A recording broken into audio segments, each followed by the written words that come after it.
الحمد لله الحمد لله وكفى والصلاة والسلام على عباده الذين اصطفى خصوصا على أفضلهم وخاتم النبيين محمد الأمين وعلى آله وصحبه أجمعين. أما بعد فقد قال الله تبارك وتعالى كما ورد في سورة الحجرات: أعوذ بالله من الشيطان الرجيم بسم الله الرحمن الرحيم.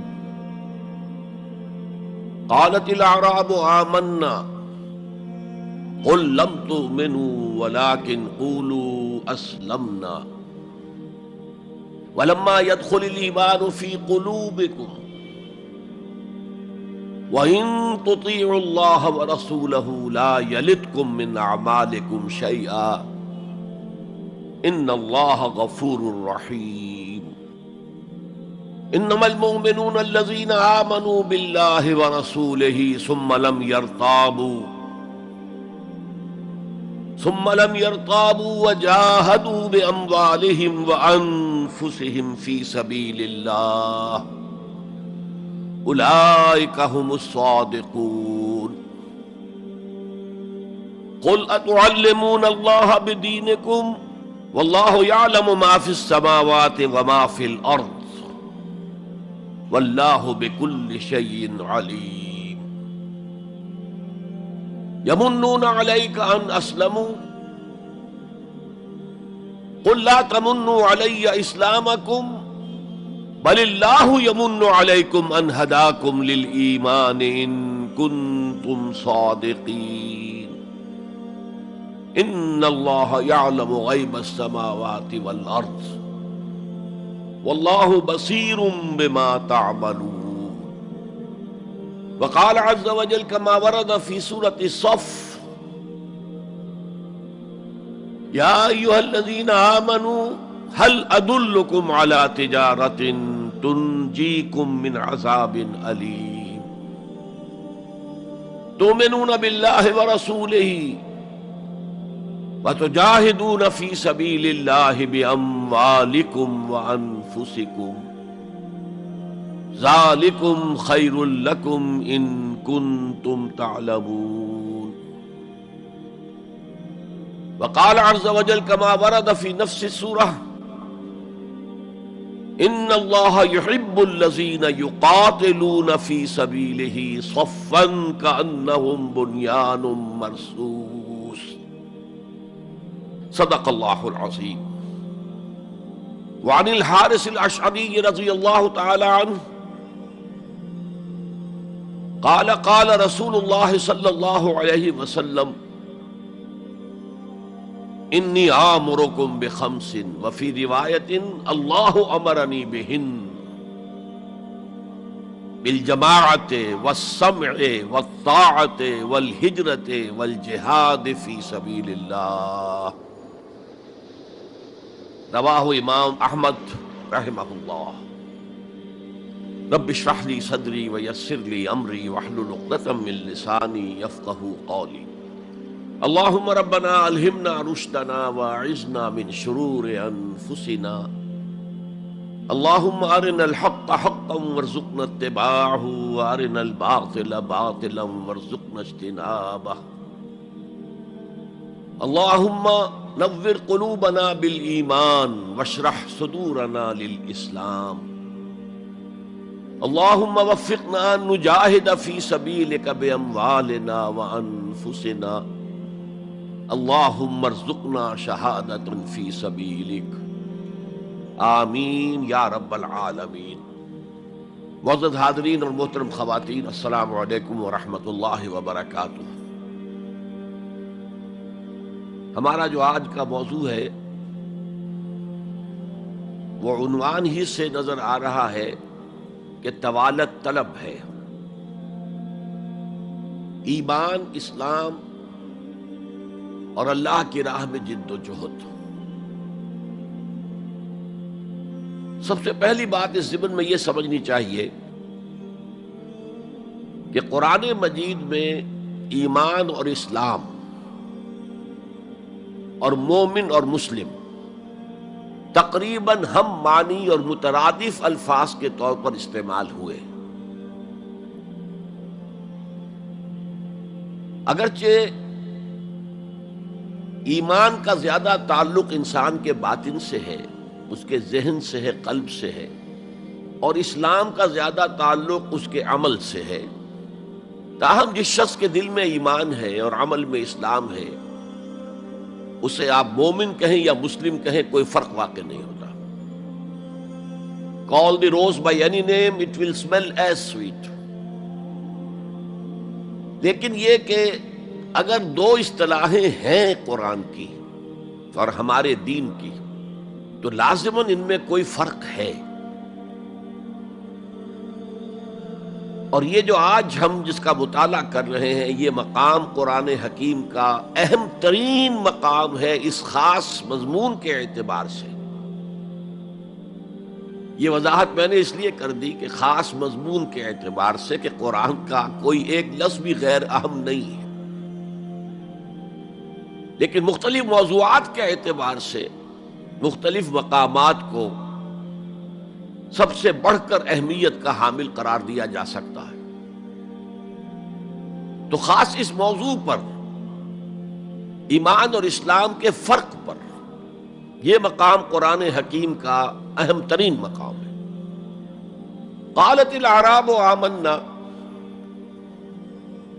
یہ بدو لوگ کہہ رہے ہیں ہم ایمان لے آئے۔ قل لم تؤمنوا، اے نبی ان سے کہہ دیجئے تم ایمان ہرگز نہیں لائے ہو۔ شاید بعض حضرات سوچے یہ ہرگز کا لفظ تم نے کہاں سے ایڈ کر دیا؟ تو عربی میں فعل ماضی کی نفی کا ایک طریقہ یہ ہے کہ ماضی ہی کے صیغے پر ما کا اضافہ کر دے، ما آمنتم، تم ایمان نہیں لائے ہو۔ لیکن فعل مضارع سے قبل لم لایا جائے تو یہ ماضی کی نفی ہے انتہائی تاکیدی۔ لم تؤمنوا، ما آمنتم نہیں کہا، لم تؤمنوا، تم ہرگز ایمان نہیں لائے ہو۔ ولیکن قولوا اسلمنا، ہاں یوں کہو کہ ہم اسلام لے آئے ہیں، یا ہم نے اطاعت قبول کر لی ہے، ہم نے سرنڈر کر دیا ہے، اسلام کی، اسلامی ریاست کی بالادستی قبول کر لی ہے۔ ولیکن قولوا اسلمنا، اور اب دیکھیے نہایت تاکیدی نفی پہلے ہو چکی ہے، لم تؤمنوا، پھر مزید تاکید ولما يدخل الایمان فی قلوبکم، ابھی تک ایمان تمہارے دلوں میں ہرگز داخل نہیں ہوا۔ یہ پھر لما، لم کا اضافہ ہے۔ یہ مقام ہے جہاں ان دونوں چیزوں کو بالکل علیحدہ کر کے ایک دوسرے کے مقابل میں لے آئے ہیں۔ ثابت ہوا ایمان کچھ اور ہے، اسلام کچھ اور ہے۔ ذرا نوٹ کر لیجئے کہ قرآن مجید میں یا اسلام کی اصطلاحات میں تین جوڑے ایسے ہیں کہ جن میں عام اور خاص کی نسبت ہے۔ ایمان خاص ہے، اسلام عام ہے، یعنی ہر مومن تو لازماً مسلم ہے، ہر مسلم لازماً مومن نہیں ہے۔ یہی معاملہ نبی اور رسول کا ہے۔ نبی عام ہے، رسول خاص ہے۔ ہر رسول تو لازماً نبی ہے، لیکن ہر نبی لازماً رسول نہیں ہے۔ یہی معاملہ جہاد اور قتال کا ہے۔ قتال تو لازماً جہاد ہے، لیکن جہاد لازماً قتال نہیں ہے۔ ان اصطلاحات کے بارے میں بہت خوبصورت بات کہی ہے مفسرین نے، اذا التقیا خالفا واذا خالفا اجتمعا۔ جب یہ اصطلاحات سامنے سامنے آتی ہے، ایک دوسرے کے آمنے سامنے، تو ان کے مفہوم میں اختلاف ہو جاتا ہے۔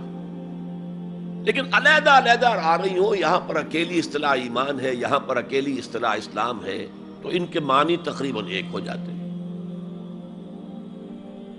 اور دوسرے یہ کہ یہ اصطلاحات جو ہے جوڑے، یہ ایک دوسرے کی جگہ پر استعمال ہو جاتے ہیں۔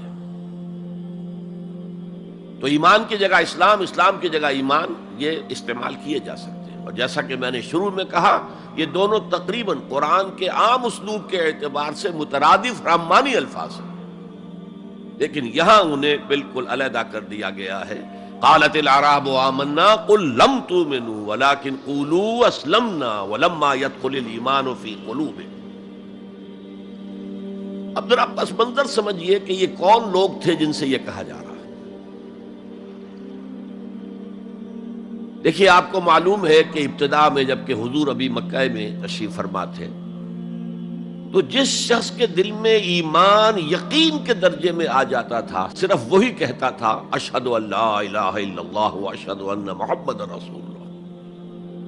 گویا کہ ایمان پہلے آتا تھا، اسلام بعد میں آتا تھا، اس لیے کہ انہیں معلوم تھا کہ اسلام کے اعلان کا مطلب کیا ہوگا۔ گویا کہ اپنے معاشرے کو میں چیلنج کر رہا ہوں، اپنے خاندان سے ہی نہیں، اہل و عیال سے بھی کٹ جانے کے لیے تیار ہوں۔ جو شخص اس حد تک یقین کا حامل ہو جاتا تھا، وہ پھر اسلام کا اعلان کرتا تھا۔ لیکن رفتہ رفتہ صورت بدلی، خاص طور پر ہجرت کے فوراً بعد۔ آپ کو معلوم ہے کہ وہاں اللہ تعالیٰ نے ایسے حالات اور اسباب پیدا کر دیے کہ جو دو قبیلے وہاں پر اصل عرب قبیلے آباد تھے، اوس اور خزرج، ان دونوں کے تمام اکابر ایمان لے آئے۔ اور قبائلی زندگی کا معاملہ آپ کو معلوم ہے کہ اگر سرداروں نے ایمان قبول کر لیا تو پھر دونوں قبیلوں نے ایمان قبول کر لیا۔ لیکن یہاں کیفیت اب وہ نہیں تھی۔ یقیناً بہت سے لوگ ان میں وہ تھے جنہوں نے دل کے ساتھ ایمان قبول کیا تھا، اس کے فیس ویلیو پر تسلیم کیا تھا، لیکن بہت سے لوگ وہ بھی تھے کہ جو یہ دیکھ کر کے پورا قبیلہ اسلام لا رہا، چلو ہم بھی شامل ہو جائیں۔ یہ صورت تبدیل ہونی شروع ہو گئی،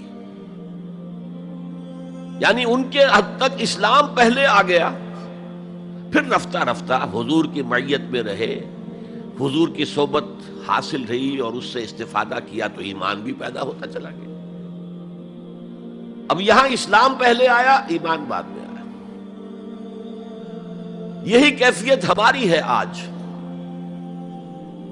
ہم مسلمان تو پیدائشی طور پر ہیں، مسلمان والدین کے گھر میں پیدا ہوئے، الا یہ کہ کوئی اور کسی دوسرے مذہب سے تعلق رکھنے والا ایمان قبول کرتا ہے، اسلام قبول کرتا ہے، تو اسے بھی اپنے خاندان سے کٹنا پڑتا ہے، اسے اسی طرح کے حالات سے، چاہے وہ مار پیٹ اور وہ پرسیکیوشن اور وہ تشدد اور وہ ٹارچر نہ ہو جو ہو رہا تھا مکہ مکرمہ میں، لیکن بہرحال کافی کچھ قیمت انسان کو ادا کرنی پڑتی ہے اپنے اسلام کے قبول کرنے کی۔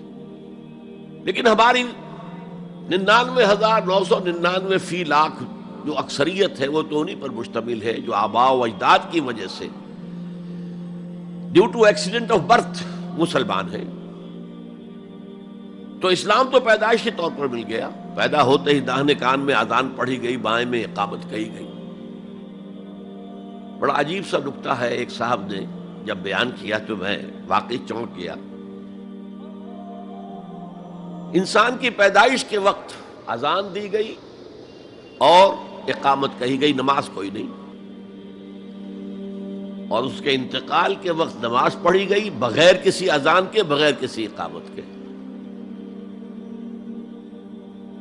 گویا کہ اس نماز کی اذان اور اقامت پیدائش کے وقت ہے، جو نماز جنازہ کی شکل میں اس کی موت کے وقت پڑھی جا رہی ہے۔ اور یوں کہا جا سکتا ہے کہ ہماری یہ دنیاوی زندگی بس اتنے ہی وقفے کا نام ہے جتنی کہ اذان اور اقامت اور نماز کے درمیان ہوتی ہے۔ بہرحال یہ جو صورتحال کی تبدیلی ہوئی، جس کو میں نے کہا کہ ہمارے ہاں یہ دوسری تبدیلی 100% موجود ہے، یہ تبدیلی اپنے کلائمیکس کو پہنچ گئی جب حضور کو اللہ تعالیٰ نے اتنی کامیابی عطا کی کہ مکہ بھی فتح ہو گیا، تو اگرچہ عرب میں کوئی فارمل گورنمنٹ نہیں تھی، کوئی حکومت فارمل وہاں قائم نہیں تھی، لیکن قریش کا مقام پورے عرب میں ایسے ہی تھا جیسے کہ کسی ملک کا صدر مقام ہوتا ہے۔ مذہبی مرکز وہی تھا، خانہ کعبہ وہاں تھا، تمام قبیلوں کے بت وہاں رکھے ہوئے تھے، قریش اس کے متولی تھے، لہذا قریش کو امتیازی حیثیت حاصل ہو گئی، اور اس کا سب سے بڑا معاشی فائدہ جو انہیں ہوا تھا وہ یہ تھا کہ جبکہ دوسرے کسی قبیلے کا کوئی تجارتی قافلہ بچ کر نہیں جا سکتا تھا، اس پہ لوٹ مار، وہاں قریش کے قافلے کو کوئی ہاتھ نہیں لگاتا تھا، اس لیے کہ ہمارے تو خدا ان کے ہاسٹیجز ہیں، ہمارے بت جو ہیں رکھے ہوئے ہیں ان کے پاس خانہ کعبہ کے اندر، اگر ہم ان کے قافلے پر کوئی حملہ کریں گے تو وہ ہمارے بتوں کی گردن توڑ کر یا ایسے اٹھا کر باہر پھینک دیں گے۔ تو بہت بڑا سیاسی اور بہت بڑا معاشی فائدہ قریش کو تھا اس خانہ کعبہ کی وجہ سے، اور اس پر ایک پوری سورت ہے قرآن مجید کی، لإلاف قریش ایلافہم رحلۃ الشتاء والصیف فلیعبدوا رب ھذا البیت الذی اطعمہم من جوع وآمنہم من خوف۔ اس گھر کی وجہ سے ان کو معاشی فوائد حاصل ہے اور امن حاصل ہے۔ بہرحال جب مکہ فتح ہو گیا حضور کے دست مبارک پر صلی اللہ علیہ وسلم، تو اب پورے عرب کے اطراف و اکناف میں یہ بات طے ہو گئی کہ اب جدید اصطلاح میں ہم کہیں گے it's no use continuing resistance, اب ہم کیا مخالفت کریں اور کیا اب آپ کا راستہ روکنے کی کوشش کریں، بات ختم ہو گئی جب مکے پر اب حضور کا قبضہ ہے صلی اللہ علیہ وسلم۔ تو اب قبیلوں نے اپنے وفد بھیجنے شروع کیے، فلاں وفد آ رہا ہے ایمان کا اعلان کر رہا ہے، پورا قبیلہ ایمان لے آیا ہے، فلاں قبیلے کا وفد آ رہا ہے ایمان کا اظہار کر رہے ہیں، مسلمان ہو گئے ہیں، پورا عرب مسلمان ہو گئے۔ اب یہ لوگ جو ایمان لا رہے تھے، اور ایمان لانے کا مطلب کیا ہے؟ صرف یہ کہہ دینا اشہد ان لا الہ الا اللہ واشہد ان محمد رسول اللہ صلی اللہ علیہ وسلم، ان کی اندرونی کیفیات تین میں سے کوئی سی ایک ہو سکتی تھی، یا تو واقعی ان میں سے بھی کچھ لوگ ایسے تھے جو واقعتاً صدق دل سے ایمان لائے، ایسا بھی ہو سکتا ہے کہ وہ پہلے ہی سے ایمان لا چکے ہوں لیکن اپنے قبیلے کی عصبیت کی وجہ سے، اور یہ کہ پھر قبیلے کو چھوڑ کر کہیں جانا پڑے گا، وہ اظہار نہ کر رہے ہوں، اب اس کے اظہار کے اندر کوئی معنی نہیں رہا، کوئی رکاوٹ نہیں رہی، کوئی رسک نہیں رہا، یہ بھی ہو سکتا ہے۔ تو ایک ممکن کیفیت تو یہ تھی کہ وہ ایمان لائے ہو حقیقتاً صدق قلب سے، اور ایک ممکن صورت یہ تھی، اور یہ ہر انقلابی عمل میں ہوتا ہے، کہ مخالف انقلاب قوتیں جب یہ سمجھتی ہیں کہ اب ہمارا بس نہیں چلے گا، اب ہم انقلاب کا راستہ نہیں روک سکتے، تو بظاہر سرنڈر کر دیتے ہیں، لیکن دلوں میں ایک ارادہ ہوتا ہے دیکھیں گے کوئی موقع ملا، وہ حالات بدلے تو پھر ان سے نبٹ لیں گے۔ اگر کسی نے اس نیت سے اسلام کا اظہار کیا تو وہ گویا کہ منافق تھا، لیکن بہت سے لوگوں کی کیفیت ہو سکتی ہے نظری اعتبار سے کہ نہ مثبت طور پر ایمان ہے نہ منفی طور پر نفاق ہے، کوئی دھوکہ دینے کا ارادہ بھی نہیں ہے، کوئی صرف ٹائم گین کرنے کے لیے اسلام کا اظہار نہیں کیا ہے، تو گویا کہ یہ پازیٹو ویلیو ایمان کی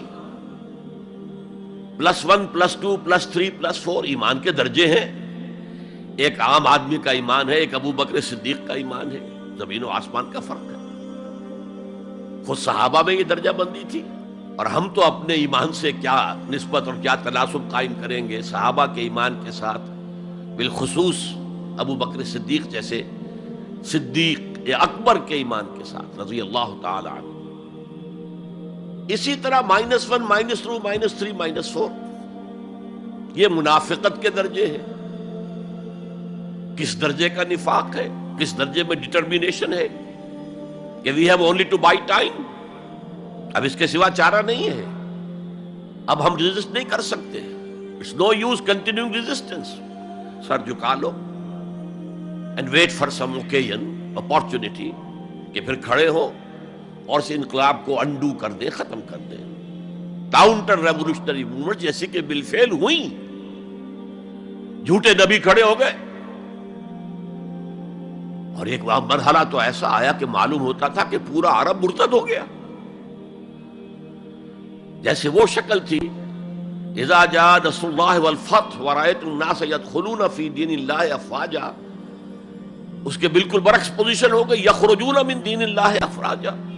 اسلام جو ہے وہ صرف چند شہر جو ہیں حجاز کے ان تک محدود رہ گیا. ابن تیمیہ رحمۃ اللہ علیہ نے ایک عنوان قائم کیا ہے، اثبات الاسلام بغیر الایمان.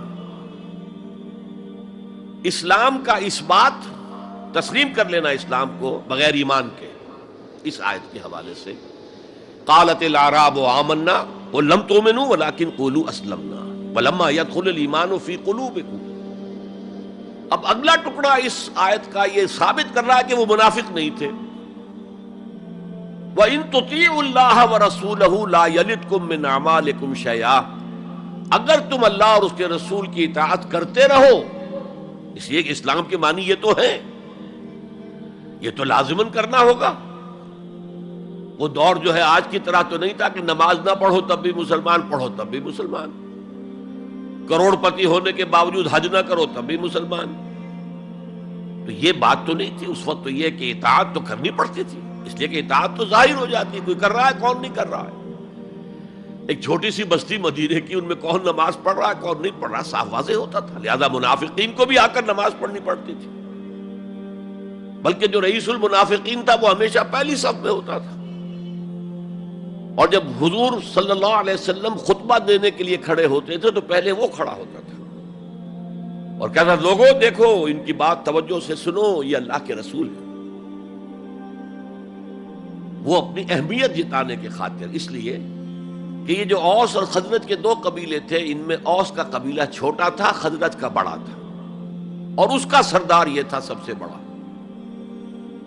اور اس کے لیے طے ہو چکا تھا، مدینے والے اس ضرورت کو محسوس کر رہے تھے کہ یہاں 5 قبیلے آباد ہیں، اور 2 تو قدیم عرب کے ہیں جو یمن سے آ کر آباد ہوئے، اوس اور خزرج، اور 3 عرب سے باہر سے آئے ہوئے ہیں یہودی قبائل، بنو قینقاع، بنو نذیر یا نزیر اور بنو قریظہ. اب 5 قبیلوں کا ایک شہر ہے، ہر قبیلے کا نظام تو اپنی جگہ مستحکم ہے، اس کا ایک سردار ہے اور اس کی بات قبیلے والوں کو ماننی ہے. لیکن ان 5 کے درمیان معاملات جو ہیں، کوئی آربیٹریٹر ہونا چاہیے، کوئی ایک ایسا ہونا چاہیے شخص کہ جس کی بات وہ 5 سنیں اور مانے. اس لیے انہیں بادشاہ کی ضرورت محسوس ہوئی کہ کسی کو ہم اپنا بادشاہ بنا لیں.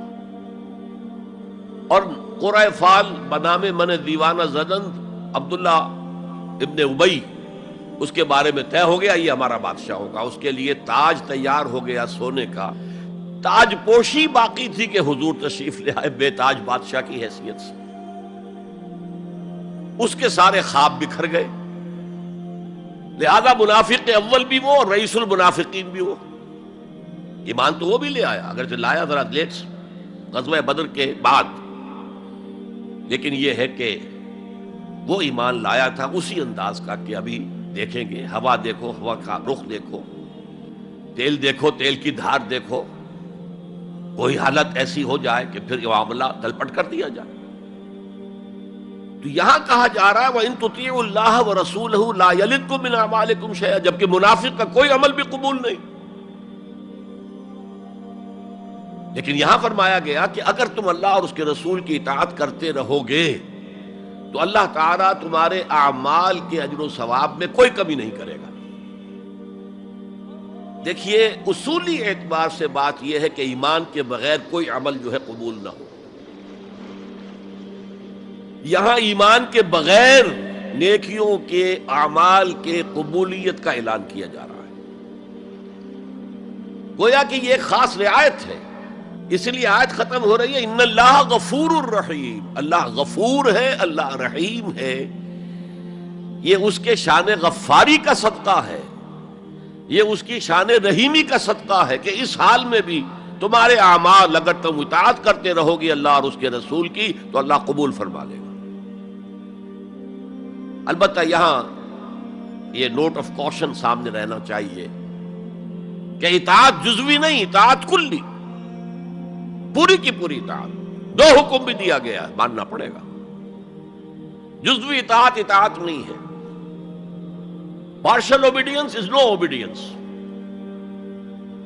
اس لیے کہ اگر آپ نے ایک حکم قبول کر لیا، ایک نہیں کیا، تو جو نہیں کیا کیوں نہیں کیا؟ کہ وہ آپ کے نفس کو پسند نہیں. جو قبول کیا وہ کیوں کیا؟ کہ نفس نے الاؤ کر دیا آپ کو کہ ٹھیک ہے کر لو، کوئی حرج نہیں. دونوں حالتوں میں ویٹو تو نفس کے ہاتھ میں ہے. لہذا partial obedience is no obedience at all. چنانچہ اس پر جو وعید آئی ہے سورہ بقرہ کی آیت نمبر 85 میں، افتؤمنون ببعض الکتاب وتکفرون ببعض، تو کیا تم ہماری کتاب اور شریعت کے ایک حصے کو مانتے اور ایک کو نہیں مانتے؟ فما جزاء من یفعل ذلک منکم، تو جو کوئی بھی تم میں سے یہ روش اختیار کرے گا اس کی کوئی سزا نہیں ہے الا خزی فی الحیات الدنیا، سوائے اس کے کہ دنیا کی زندگی میں ذلیل اور خوار کر دیے جائیں. وَيَوْمَ الْقِيَامَةِ يُرَدُّونَ إِلَىٰ أَشَدِّ الْعَذَابِ، اور قیامت کے دن شدید ترین عذاب میں جھونک دیے جائیں. وَاللَّهُ بِغَافِلٍ عَمَّا تَعْمَلُونَ، اور جو کچھ تم کر رہے ہو اللہ اس سے غافل نہیں ہے. تم اپنی ظاہری ٹیپ ٹاپ سے، اپنے داڑھیوں کے طول سے اللہ کو دھوکہ نہیں دے سکتے، اپنے عمروں اور حجوں کی تعداد سے اللہ کو دھوکہ نہیں دے سکتے. He sees you through and through. تمہارے باطن کو دیکھتا ہے، تمہارے دل کو دیکھتا ہے. اسے معلوم ہے کہ تم نے حج تو کیا، حرام کی کمائی سے کیا ہے. بہرحال یہ بڑی شدید وعید والی آیت ہے قرآن مجید میں کہ جس کا نقشہ ہماری نگاہوں کے سامنے آج دنیا میں مسلمانوں کی کیا وقت ہے، کیا حیثیت ہے. 1.25 ارب سے لے کر 1.5 ارب تک کی تعداد ہے جو آنکی جاتی ہے مسلمانوں کی دنیا میں. گویا کہ ہر چوتھا یا ہر 5واں انسان مسلمان ہے. کتنا بڑا رقبہ ان کے قدموں تلے ہے.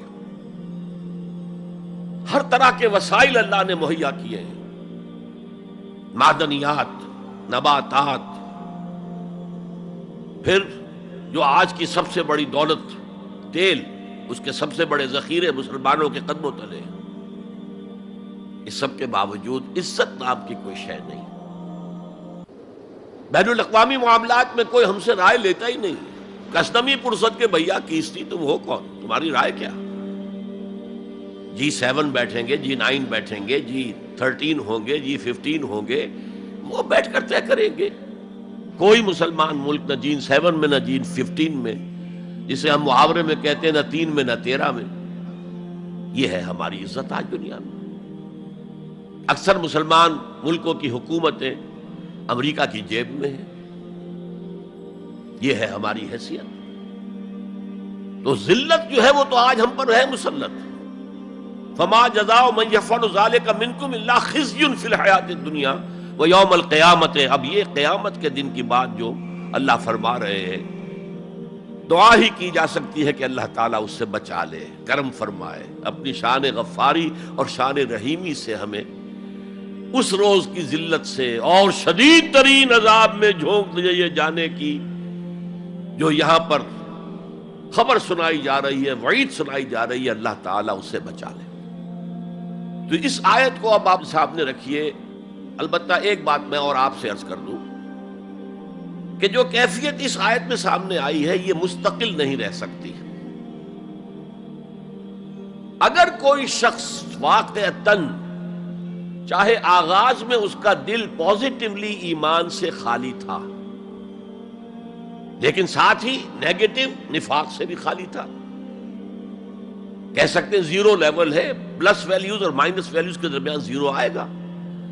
تو باطن کے اعتبار سے چاہے وہ زیرو لیول پر تھا، لیکن اگر وہ اطاعت کرتا رہا، نماز پڑھتا رہا، روزہ رکھتا رہا، زکوٰۃ دیتا رہا، حرام چیزوں سے بچتا رہا، فرائض ادا کرتا رہا، تو اس سے لازماً ایمان پیدا ہو جائے گا اس کے دلوں میں. اس لیے کہ یہ دو طرفہ پروسیس ہے، بائی لیٹرل. ایمان سے عمل پیدا ہوتا، عمل سے ایمان پیدا ہوتا. عمل انسان جب کرتا ہے، اللہ کی راہ میں قربانیاں دیتا ہے، زادتہم ایمانا، ان کے ایمان میں اضافہ ہو گیا. اچھا، اب یہ ہے پس منظر ایمان اور اسلام کا فرق. اب اس کے حوالے سے یہ بھی، اس سے پہلے اگرچہ میں اشارے کر چکا ہوں، اسلام کی جو تعریف کی گئی ہے، متفق علیہ روایت ہے حضرت عبداللہ ابن عمر سے رضی اللہ تعالی عنہما، بنی الاسلام علی خمس، اسلام کی عمارت 5 چیزوں پر قائم ہے. شہادت اللہ الہ الا اللہ وان محمد رسول اللہ، وإقام الصلاة وإيتاء الزکاة وصوم رمضان وحج البیت من استطاع الیہ سبیلا. کلمہ شہادت ہے کہ میں گواہی دیتا ہوں اللہ کے سوا کوئی معبود نہیں، اور میں گواہی دیتا ہوں کہ محمد صلی اللہ علیہ وسلم اللہ کے رسول ہیں. پھر 4 عبادات ہیں، نماز ہے، روزہ ہے، زکوٰۃ ہے، حج ہے. تو اسلام جو ہے دنیا میں قائم ہے ان 5 بنیادوں پر. اب ان میں خاص طور پر دیکھیے لفظ ایمان کہیں نہیں آیا. گویا کہ اسلام کی بنیاد اقرار باللسان پر ہے، اور دنیا میں کسی شخص کے مسلمان سمجھے جانے کا دار و مدار صرف اسی پر ہوگا. اگرچہ بعض فقہا نے کہا ہے کہ تصدیق بالقلب بھی ہونی چاہیے ساتھ، ٹھیک ہے، لیکن ہم ویریفائی تو نہیں کر سکتے نا. دنیا میں تو معاملہ قانون کا ہے، اور قانون تو ویریفائیبل فیکٹس کے اوپر فیصلہ کرے گا. ہم نہ کسی کے ایمان کو ویریفائی کر کے سند دے سکتے کہ ایمان ہے، نہ کسی کے ایمان کی نفی کر سکتے. تو دنیا میں معاملہ سارا اسلام پر ہے. ایک مسلمان اسلامی ریاست کا مکمل شہری ہے، ایک مسلمان معاشرے کا مکمل ایک رکن ہے.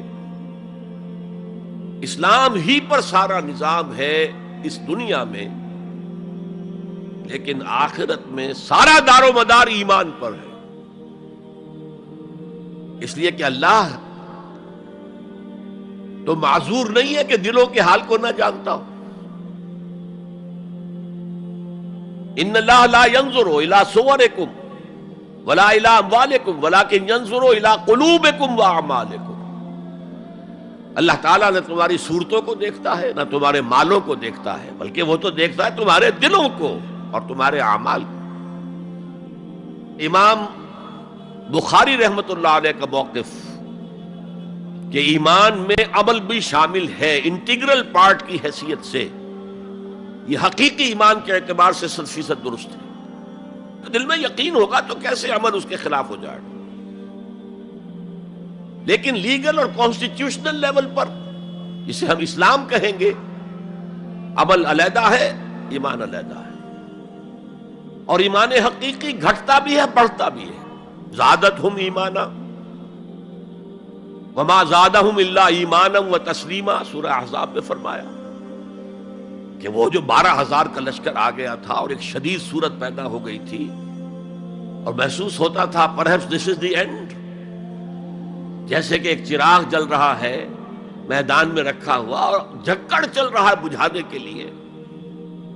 تو منافقین کا نفاق ان کی زبانوں پر آ گیا. ما وعدنا اللہ ورسولہ الا غرورا، ہم سے اللہ اور اس کے رسول نے جو وعدے کیے تھے وہ سب جھوٹے ثابت ہوئے. ہم سے کہا گیا تھا کیسر و کسریٰ کے خزانے تمہارے قدموں میں ہوں گے، اور آج کیا ہے، ہم رفع حاجت کے لیے باہر نہیں جا سکتے. تو منافقین کے اندر کا روگ جو تھا وہ ان کی زبانوں پر آ گیا. اور اہل ایمان کا معاملہ کیا ہوا؟ انہوں نے جب دیکھا لما راول احزاب قالوا ھذا ما وعدنا اللہ ورسولہ، انہوں نے کہا یہی تو ہے جس کا ہم سے اللہ اور اس کے رسول نے وعدہ کیا تھا. یہ آیت تو سورہ بقرہ میں نازل ہو چکی تھی. وَلَنَبْلُوَنَّكُمْ بِشَيْءٍ مِّنَ الْخَوْفِ وَالْجُوعِ وَنَقْصٍ مِّنَ الْأَمْوَالِ وَالْأَنفُسِ وَالثَّمَرَاتِ وَبَشِّرِ الصَّابِرِينَ۔ ہم لازماً آزمائیں گے تمہیں، لازماً آزمائیں گے، خوف سے، بھوک سے، فقر و فاقے سے، جان اور مال اور ثمرات کے ضیاع سے اور زیاں سے۔ فصل تیار کھڑی ہے اور عین وقت آ گیا ہے جنگ کا، اور وقت پر فصل کھجور کی اتاری نہ گئی تو تباہ ہو جائے گی، لیکن نہیں، نکلنا ہے۔ یہی معاملہ تھا جو کہ تبوک کے موقع پر ہوا ہے۔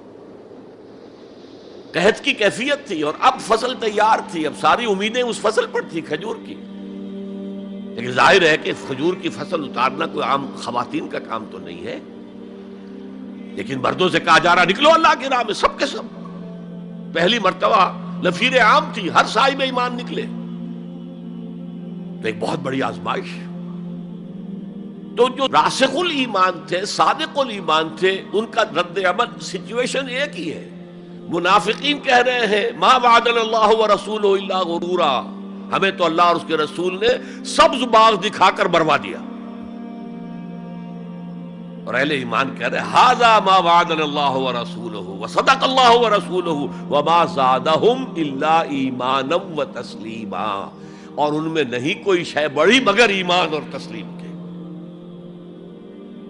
جبکہ وہ جو ایک کانسٹیٹیوشنل ایمان ہے وہ ایک جامد شے ہے، it's a legal status that you get as a Muslim, تو یہ اسٹیٹس نہ گھٹتا ہے نہ بڑھتا ہے۔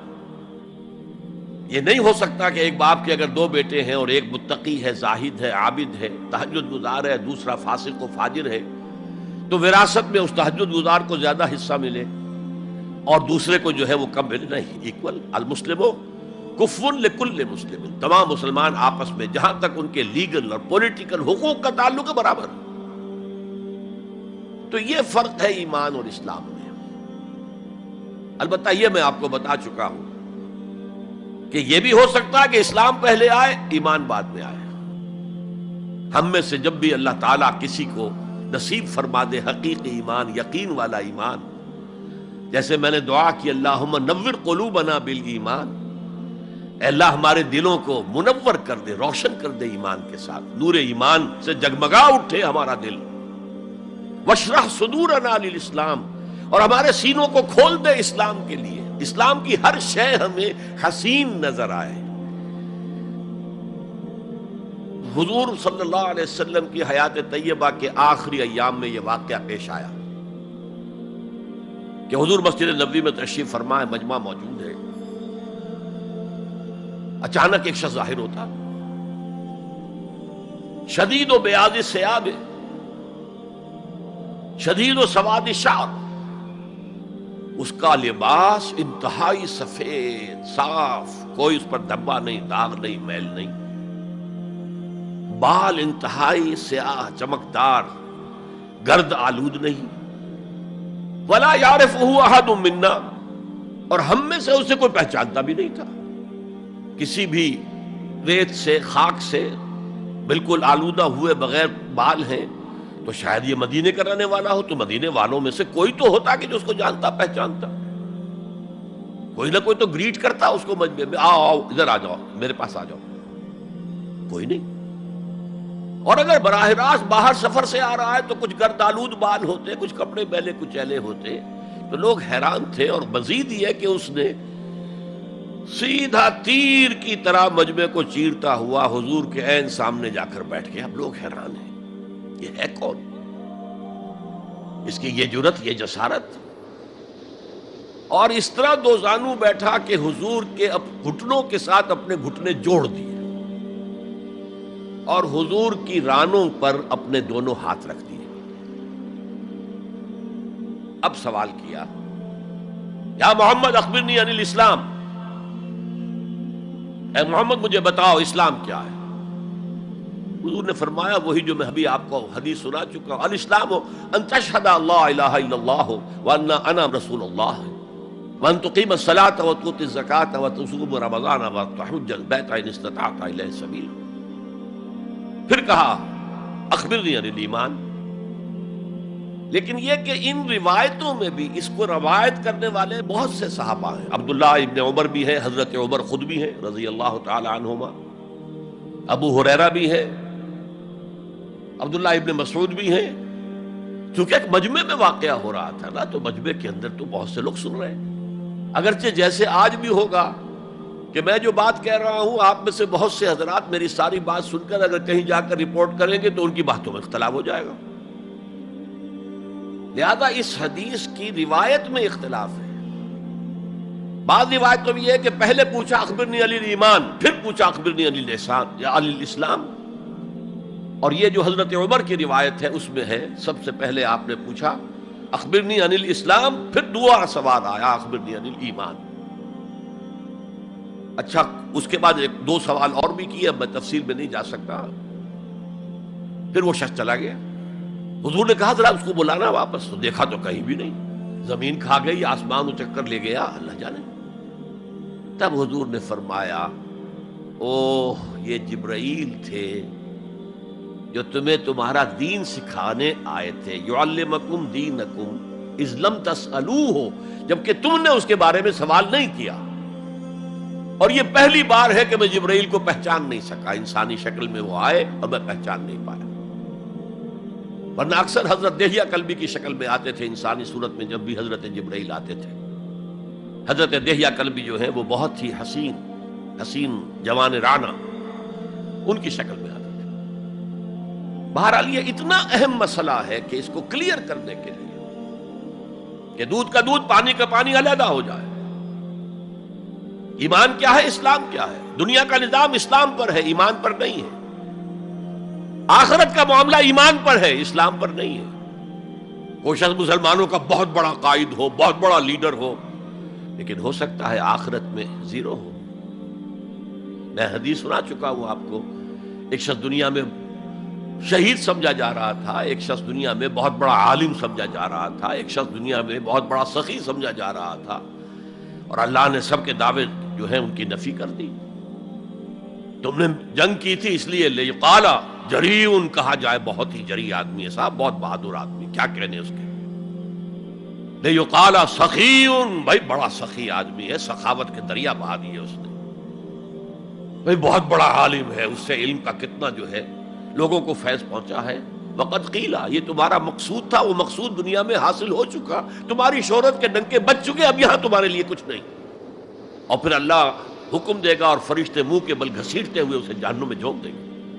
تو وہ اسلام وہاں کام نہیں آئے گا. بلکہ اسلام کیا، اسلام پر اتنی اضافی خوبیاں بھی کام نہیں آئیں گی اگر دل میں ایمان نہیں اور اس کے نتیجے میں نیت درست نہیں. حقیقت البر پر ہم گفتگو کر چکے ہیں، نیکی کی اصل حقیقت کیا ہے. اسی موضوع پر اصل میں امام ابو حنیفہ جو فقیہ ہے، ان کی کوئی کتاب اور تصنیف فقہ پر نہیں ہے. وہ سارے ان کے شاگردوں کے فتاوی ہیں جو بعد میں مرتب ہوئے. ہاں ان کی ایک تصنیف ہے الفقہ الاکبر، بڑی فقہ جو میجر ایشوز ہیں. مسلمان کون ہے، اور مسلمان گناہ کبیرہ کرے تو کافر ہو جاتا یا نہیں ہو جاتا. بعض احادیث سے ثابت ہوتا کہ وہ تو کافر ہو گیا، ایمان سے محروم ہو گیا. میں وہ حدیث سنا چکا ہوں آپ کو، واللہ لا یؤمن واللہ لا یؤمن واللہ لا یؤمن. خدا کی قسم وہ شخص مومن نہیں، خدا کی قسم وہ شخص مومن نہیں، خدا کی قسم وہ شخص مومن نہیں. صحابہ لرز گئے، کانپ گئے. قیل من یا رسول اللہ، حضور کس کے بارے میں ارشاد فرما رہے ہیں؟ فرمایا الذی لا یامن جارہ بوائقہ، وہ شخص کہ جس کی ایذا رسانی کی وجہ سے اس کا پڑوسی چین میں نہیں ہے، امن میں نہیں، سکون میں نہیں. تو بظاہر تو نتیجہ نکلا کہ ایمان کی اتنی نفی ہو رہی تو کافر ہے. اور یہی سب سے بڑی غلطی جو سب سے پہلا فرقہ پیدا ہوا اسلام میں، وہ تو اسی بنیاد پر ہوا تھا. خوارج کا موقف یہی تھا، گناہ کبیرہ کا مرتکب کافر ہے، اور کافر ہے تو گویا کہ مرتد ہے، اور مرتد ہے تو واجب القتل ہے. اس کا مال بھی تم پر مباح ہے کہ لے لو اور قبضہ کر لو، اس کی بیویاں بیٹیاں بھی تم پر مباح ہے کہ انہیں اپنی کنیزیں بنا لو. حالانکہ بڑے متقی لوگ تھے خوارج. حضرت علی کو بہرحال ان سے جنگ کرنی پڑی. 4000 خوارج جو ہیں جنگ نہروان کے اندر قتل ہوئے، اور پھر خوارج کی تکفیر پر امت کا اجماع ہوا کہ وہ دائرہ اسلام سے خود خارج ہو گئے. ان موضوعات پر امام ابو حنیفہ کی تسلیم اپنی ہے، گناہ کبیرہ سے بھی کوئی شخص کافر نہیں ہوتا. بہرحال ہمارا جو اصل موضوع ہے اس کی طرف میں آ رہا ہوں. اسلام اور ایمان کو جب علیحدہ علیحدہ اس طرح کر دیا، نیچرلی اب ایک سوال پیدا ہوتا ہے کہ پھر مومن کو ڈیفائن کیجئے. ہو is a momin? We want to be acknowledged as momins. کیا پری ریکویزٹس ہیں، کیا شرائط ہیں؟ یہ دیکھیے ربط آیت بالآیت. چونکہ آیت نمبر 14 میں اسلام اور ایمان جدا، اور کچھ لوگوں کا اسلام قبول، اطاعت قبول، ایمان کی نفی مطلق. لم تؤمنوا ولما يدخل الایمان فی قلوبکم. تو اس پس منظر میں نیچرل کوسچن ہے جو اٹھتا ہے، مومن کون ہے؟ ڈیفائن کیجیے. اور یہ آیت اگلی اس اعتبار سے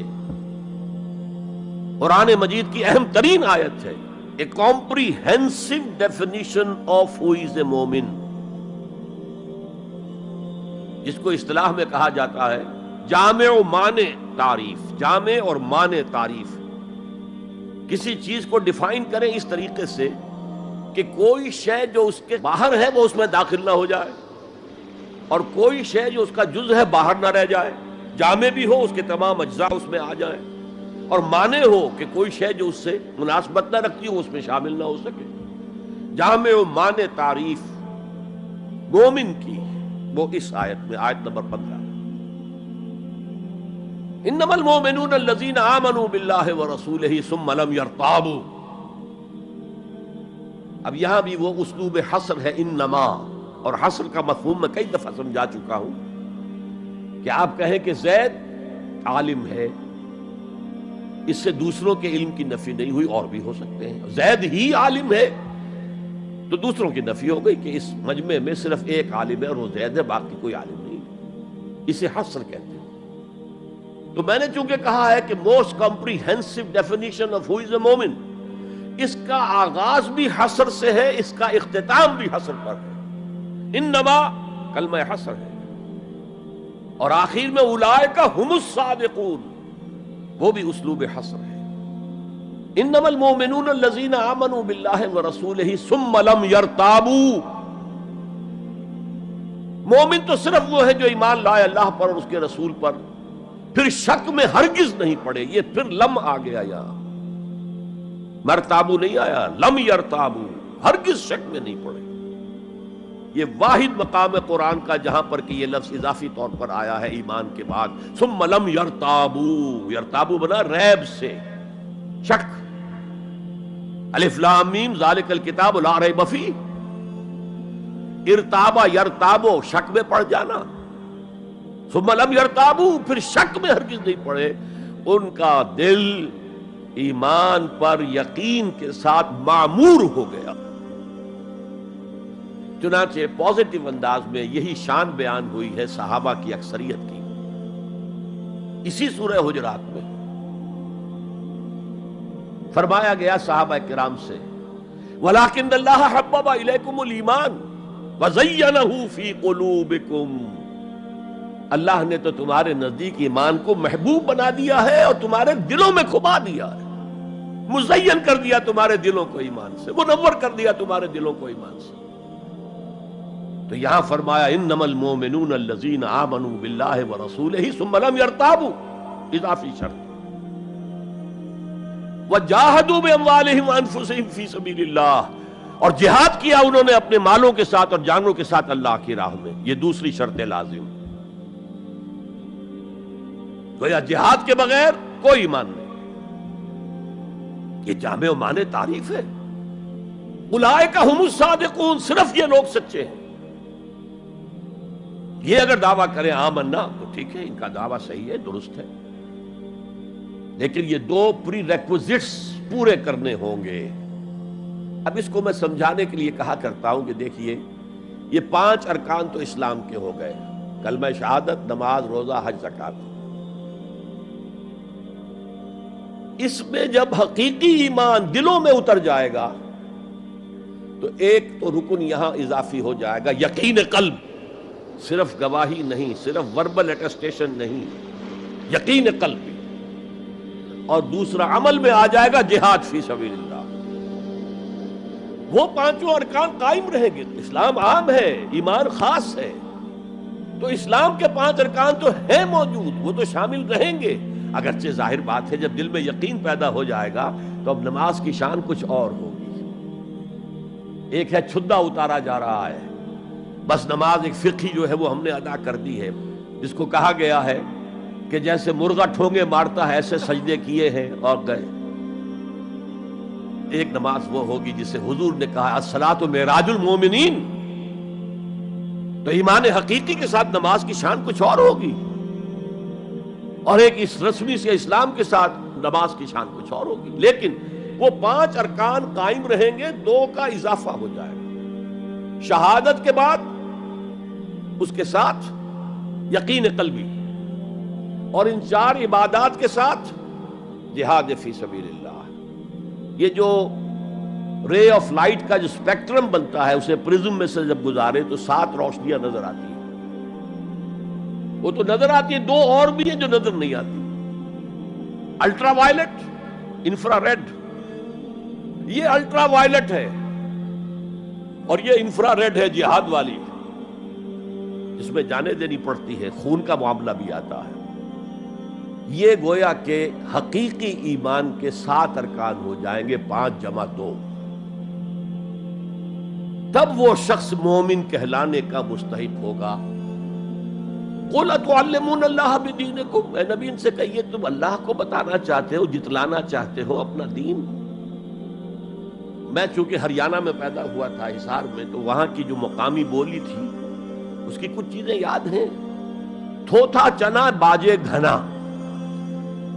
جو چنا اندر سے خالی ہو گیا، کیڑا کھا چکا ہے، اس کے اندر آواز زیادہ ہو جاتی ہے. خالی برتن زیادہ آواز دیتا ہے، برتن بھرا ہوا ہے تو ظاہر بات ہے ڈل ہو جائے گی.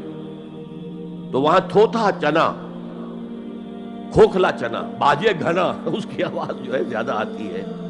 تو جن کے دلوں میں وہ ایمان نہیں تھا وہ بڑھ چڑھ کر کے ہم دیکھیے جی ہم تو اسلام لے آئے، ہم تو بغیر لڑے بھڑے اسلام لے آئے. حضور ہمارے ساتھ تو خصوصی معاملہ ہونا چاہیے، ہمیں زکوٰۃ میں سے خصوصی حصہ ملنا چاہیے.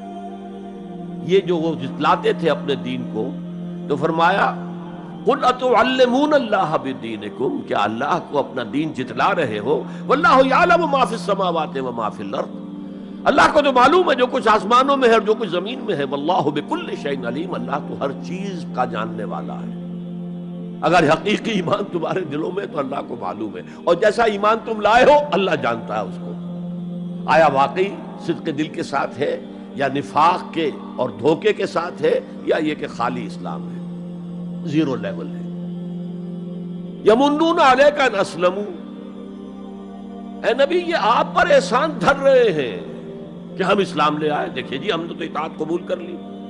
آپ نے قریش سے تو اتنی جنگیں کی ہیں، فلاں سے تو اتنی جنگیں کی ہیں، آپ کے ساتھ ہی اتنے شہید بھی ہوئے، ہم نے تو جنگ نہیں کی، ہم ایسے ہی مان لے آئے ہیں.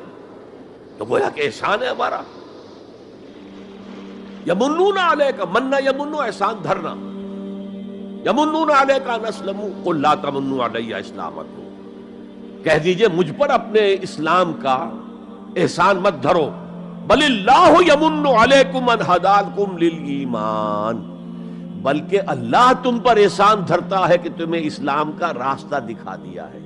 تم اسلام میں آ گئے ہو تو ایمان کا راستہ تمہیں دکھا دیا ہے. اب عمل کرتے رہو گے تو ایمان پیدا ہو جائے گا. یہ جو میں نے عرض کیا تھا کہ یہ کیفیت اثبات الاسلام بغیر الایمان یہ مستقل نہیں ہے، یہ عارضی ہے. جب عمل کریں گے تو ایمان پیدا ہو جائے گا. تو بل اللہ یمن علیکم ان ہداکم للایمان ان کنتم صادقین. بلکہ اللہ کا احسان مانو کہ اس نے تمہیں اسلام کے راستے پر لا کر گویا کہ اس سڑک پر ڈال دیا ہے جو ایمان کی طرف لے جا رہی ہے. اگر تم اسلام کے بارے میں بھی سچے ہو، یعنی وہ لوگ نکل جائیں گے جو دھوکہ دینے کے لیے ایمان لا رہے تھے. ان اللہ یعلم غیب السماوات والارض. یقیناً اللہ جانتا ہے ہر پوشیدہ چیز کو جو آسمانوں کی ہے اور زمین کی ہے. اور یہ غیب کا لفظ ہماری نسبت سے ہے، نوٹ کر لیجئے اسے. اللہ کے لیے کوئی غیب نہیں ہے، سرے سے کوئی غیب. ہر شے اس کے لیے شہود ہے، ہر شے ہر آن اس کی نگاہوں کے سامنے. کوئی شے اس کے لیے غیب نہیں. یہ ریلیٹو ٹرم ہے جو ہمارے لیے غیب ہے۔ واللہ بصیر بما تعملون، اور جو کچھ تم کر رہے ہو اللہ اسے دیکھ رہا ہے۔ اچھا، اب پھر پہلی دو آیات کی طرف آ جائیے۔ اسلام ایمان علیحدہ چیزیں ہیں۔ ایمان کی تعریف یقین قلبی دل میں، اور جہاد فی سبیل اللہ عمل۔ گویا کہ ان میں سے کوئی ایک چیز بھی نہیں ہے تو پھر مومن نہیں ہو تم۔ دل میں یقین نہیں تو مومن نہیں، عمل میں جہاد نہیں تو مومن نہیں۔ اب اسی کو دوسرے مقام سے جو میں نے آیات پڑھی تھی، سورہ صف کی آیت نمبر 10-11، یا ایھا الذین آمنوا هل ادلکم علی تجارۃ تنجیکم من عذاب علیم، اہل ایمان کیا میں تمہاری رہنمائی کروں اس تجارت کی جانب جو تمہیں جہنم کے عذاب سے بچا دے، نجات دے دے۔ سوال یہ انداز، یہ قرآن کا بھی انداز ہے، حضور کا بھی انداز تھا۔ پہلے سوال کیا جائے تاکہ اذہان سوچنے کی طرف آمادہ ہو جائے، تیار ہو جائیں کہ اب آگے کیا بات آ رہی ہے۔ حضور بھی سوال کیا کرتے تھے، اتدرون من المفلس، تم جانتے ہو مفلس کسے کہتے ہیں؟ اکثر و بیشتر صحابہ کا جواب ہوتا تھا اللہ ورسولہ عالم، اللہ اور اس کا رسول بہتر جانتے ہیں۔ پھر حضور دوبارہ پوچھتے تھے تو اپنی اپنی سمجھ کے مطابق جواب دیتے تھے۔ المفلس عندنا ما لا درہم لہ ولا دینارا، حضور ہم مصرف اسی کو سمجھتے ہیں جس کے پاس نہ درہم ہے نہ دینار ہے۔ فرمایا نہیں، میری امت کا مفلس وہ ہوگا جو قیامت میں حاضر ہوگا تو نمازوں کی بھی بہت بڑی گٹھری لے کر آئے گا، روزے بھی ہوں گے، عمرے بھی ہوں گے، حج بھی ہوں گے، نیکیوں کی بہت بڑی بڑی گانٹھیں ساتھ ہوں گی، لیکن حقوق العباد میں اس نے کوتاہی کی ہوگی۔ قد اکل مال ھذا، اس شخص کا مال ہڑپ کر لیا ہوگا غلط طریقے سے، بہنوں کا حصہ وراثت میں کھا لیا ہوگا، کسی پر تہمت لگائی ہوگی، کسی کی غیبت کی ہوگی، اور وہ سارے دعوے دار جمع ہو جائے، اللہ اس شخص نے میرے ساتھ یہ کیا، اللہ اس شخص نے میرے ساتھ یہ کیا، تو اس کی نیکیاں سب دے دی جائیں گی۔ اچھا بھائی، وہاں کوئی اور کرنسی تو ہے نہیں کہ اتنے ہزار جرمانہ یا اتنا لاکھ جرمانہ، اچھا تم اس کی نمازیں لے جاؤ، تم اس کے روزے لے جاؤ، تم اس کے حج اور عمرے لے جاؤ، خالی ہو گیا، اور دعوے دار اب بھی باقی ہیں، تو ان کے گناہ اب ان کے حساب میں پڑنے شروع ہوں گے، اور وہ ان کے گناہوں کے بوجھ تلے دب کر جہنم میں جھونک دیا جائے۔ یہ مفلس ہے، یہ انداز تھا، یہ قرآن کا بھی انداز ہے اور یہی حضور کا انداز تھا۔ یا ایھا الذین آمنوا هل ادلکم علی تجارۃ تنجیکم من عذاب علیم، اے ایمان والو، اے ایمان کے دعوے دارو، یا اے وہ لوگوں جو ایمان قانونی حاصل کر چکے ہو، یا اے وہ مسلمانوں جن کی رسائی ابھی تک حقیقی ایمان تک نہیں ہوئی، یا ایھا الذین آمنوا هل ادلکم علی تجارۃ تنجیکم من عذاب علیم، کیا میں بتاؤں تمہیں وہ تجارت، وہ کاروبار جس کا نفع کیا ہوگا کہ جہنم سے چھٹکارا پا جاؤ۔ اب یہاں ایک منٹ رک کر توقف کر کے نظم کلام کے اعتبار سے ایک نتیجہ سامنے لے آئیے۔ اگر وہ تجارت نہیں کرو گے تو جہنم سے نجات کی امید یہ تمہاری وشفل تھنکنگ ہے، تمہاری آرزویں ہیں، تلک امانیہم، یہ ان کی خواہشات ہیں جنہوں نے عقیدوں کی شکل اختیار کر لی ہے۔ یہ اللہ کا کلام ہے، یہ اس میں کوئی شے جو ہے محض شاعرانہ لفاظی کے لیے یا شاعرانہ مبالغے کے لیے تو نہیں ہے نا۔ گنجینہ معنی کا طلسم اس کو سمجھیو جو لفظ کے غالب میرے اشعار میں آوے، تو قرآن میں جو لفظ آ رہا ہے وہ ہر لفظ اپنی جگہ پر معنی کا خزانہ ہے۔ هل ادلکم علی تجارۃ تنجیکم من عذاب علیم، اب جواب سنیے، تؤمنون باللہ ورسولہ، ایمان لاؤ اللہ پر اور اس کے رسول پر جیسا کہ ایمان لانے کا حق ہے۔ بات وہی ہو گئی نا، وہ پہلا تمہارا قانونی ایمان تھا، اصل ایمان کچھ اور ہے۔ اسی کو سورہ نساء میں فرمایا یا ایھا الذین آمنوا آمنوا باللہ ورسولہ والکتاب الذی نزل علی رسولہ والکتاب الذی انزل من قبل، اے ایمان کے دعوے دارو ایمان لاؤ جیسا کہ ایمان لانے کا حق ہے، اللہ پر بھی اور اس کے رسول پر بھی، اور اس کتاب پر بھی جو اپنے رسول پر اس نے نازل فرمائی، اور اس کتاب پر بھی جو پہلے نازل کی تھی۔ تؤمنون باللہ ورسولہ وتجاہدون فی سبیل اللہ باموالکم وانفسکم، بالکل وہی آیت نمبر 15 بن گئی کہ نہیں سورہ حجرات کی؟ ایمان لاؤ اللہ پر، اس کے رسول پر، یا ایمان رکھو اللہ پر اس کے رسول پر جیسے کہ ایمان کا حق ہے، اور جہاد کرو اللہ کی راہ میں اپنی جانوں اور مالوں کے ساتھ۔ تؤمنون باللہ ورسولہ وتجاہدون فی سبیل اللہ باموالکم وانفسکم ذالکم خیر لکم ان کنتم تعلمون، یہی تمہارے حق میں بہتر ہے اگر تم سمجھو۔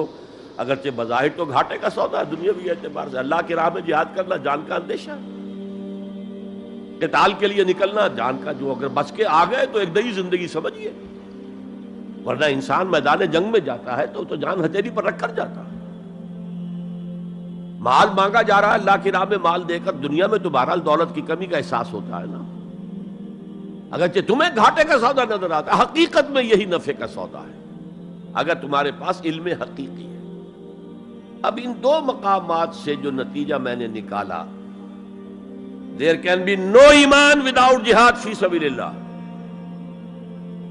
there can be no salvation on the day of judgment without jihad فی سبیل اللہ۔ کس قدر اہم ہے جہاد فی سبیل اللہ کو اب سمجھنا، اس کے تقاضوں کو جاننا، اس کی شرائط کا فہم حاصل کرنا۔ اس ضمن میں جو دنیا میں آج غلط فہمیاں پھیلی ہوئی ہیں اور زبردستی پھیلائی بھی جا رہی ہیں جان بوجھ کر، اس کا اصل سبب ہم خود ہیں۔ ہماری بہت بڑی غلطی ہوئی، بہت بڑی غلطی ہوئی، بہت بڑی غلطی ہوئی کہ ہم نے جہاد اور قتال کو ہم مانی قرار دے دیا۔ یہ بھی جوڑا وہی ہے، عام اور خاص،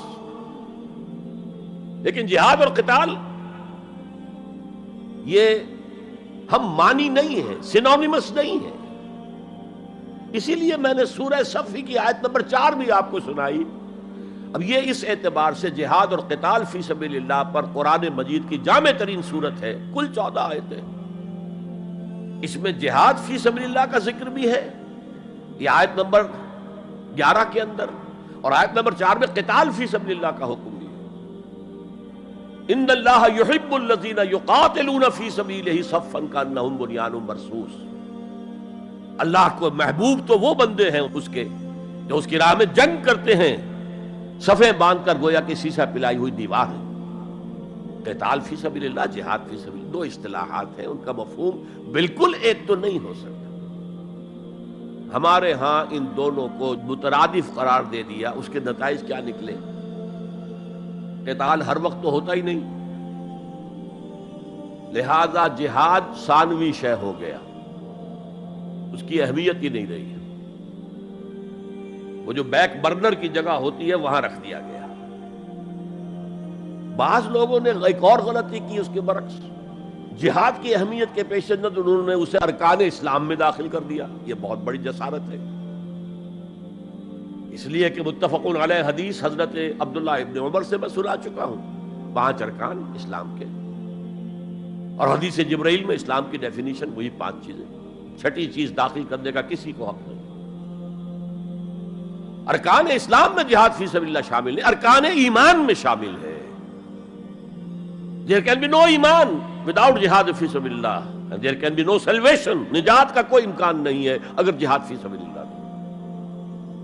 ہم نے مترادف بنا کر ایک طرف تو سیکنڈری حیثیت دے دی اس کو، اور اس سے ستم والائے ستم، مسلمان جنگ کرے وہ جہاد فی سبیل اللہ ہے، مسلمان بادشاہ ہے، زانی ہے، شرابی ہے، بدماش ہے، عیاش ہے، اور وہ صرف کسی اپنے پڑوسی غیر مسلم ملک پر حملہ کر رہا ہے تاکہ اس کی ریونیوز بڑھ جائیں، اس کی آمدنی بڑھ جائے، اس کی عیاشیوں کا میں اضافہ ہو جائے، وہ اور زیادہ بڑے محل بنائے، تو اس کی جنگ جہاد فی سبیل اللہ ہوگی۔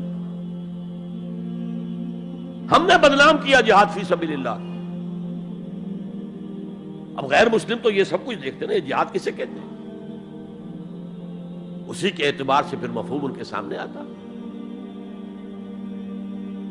یہ مغالطہ ہم نے ڈالا، اس کے نتائج آج ہم بھگت رہے ہیں۔ اب سمجھیے مثبت طور پر جہاد فی سبیل اللہ ہے کیا، اس کے مراحل کیا ہیں۔ ایک 9 سٹوریڈ بلڈنگ کا آپ تصور کریں گے جس کی نویں منزل پر جا کر قتال آئے گا، اس سے پہلے نہیں. لیکن اس سے بھی پہلے لفظی معنی کیا ہے جہاد کے؟ جہاد کا لفظ بنا جوہد سے. جوہد کے معنی کوشش، جد و جہد اردو میں عام بولتے ہیں، اور آج کے عنوان میں بھی جد و جہد ہی کا لفظ استعمال ہوا ہے. لیکن جیسا کہ میں نے کہا تھا، مختلف ابواب میں آنے سے معنی بدلتے ہیں. جہاد یا مجاہدہ، جوہد یک طرفہ ہے، کوشش، کسی کام کے لیے آپ کوشش کر رہے ہیں. To exert yourself for something, for some objective.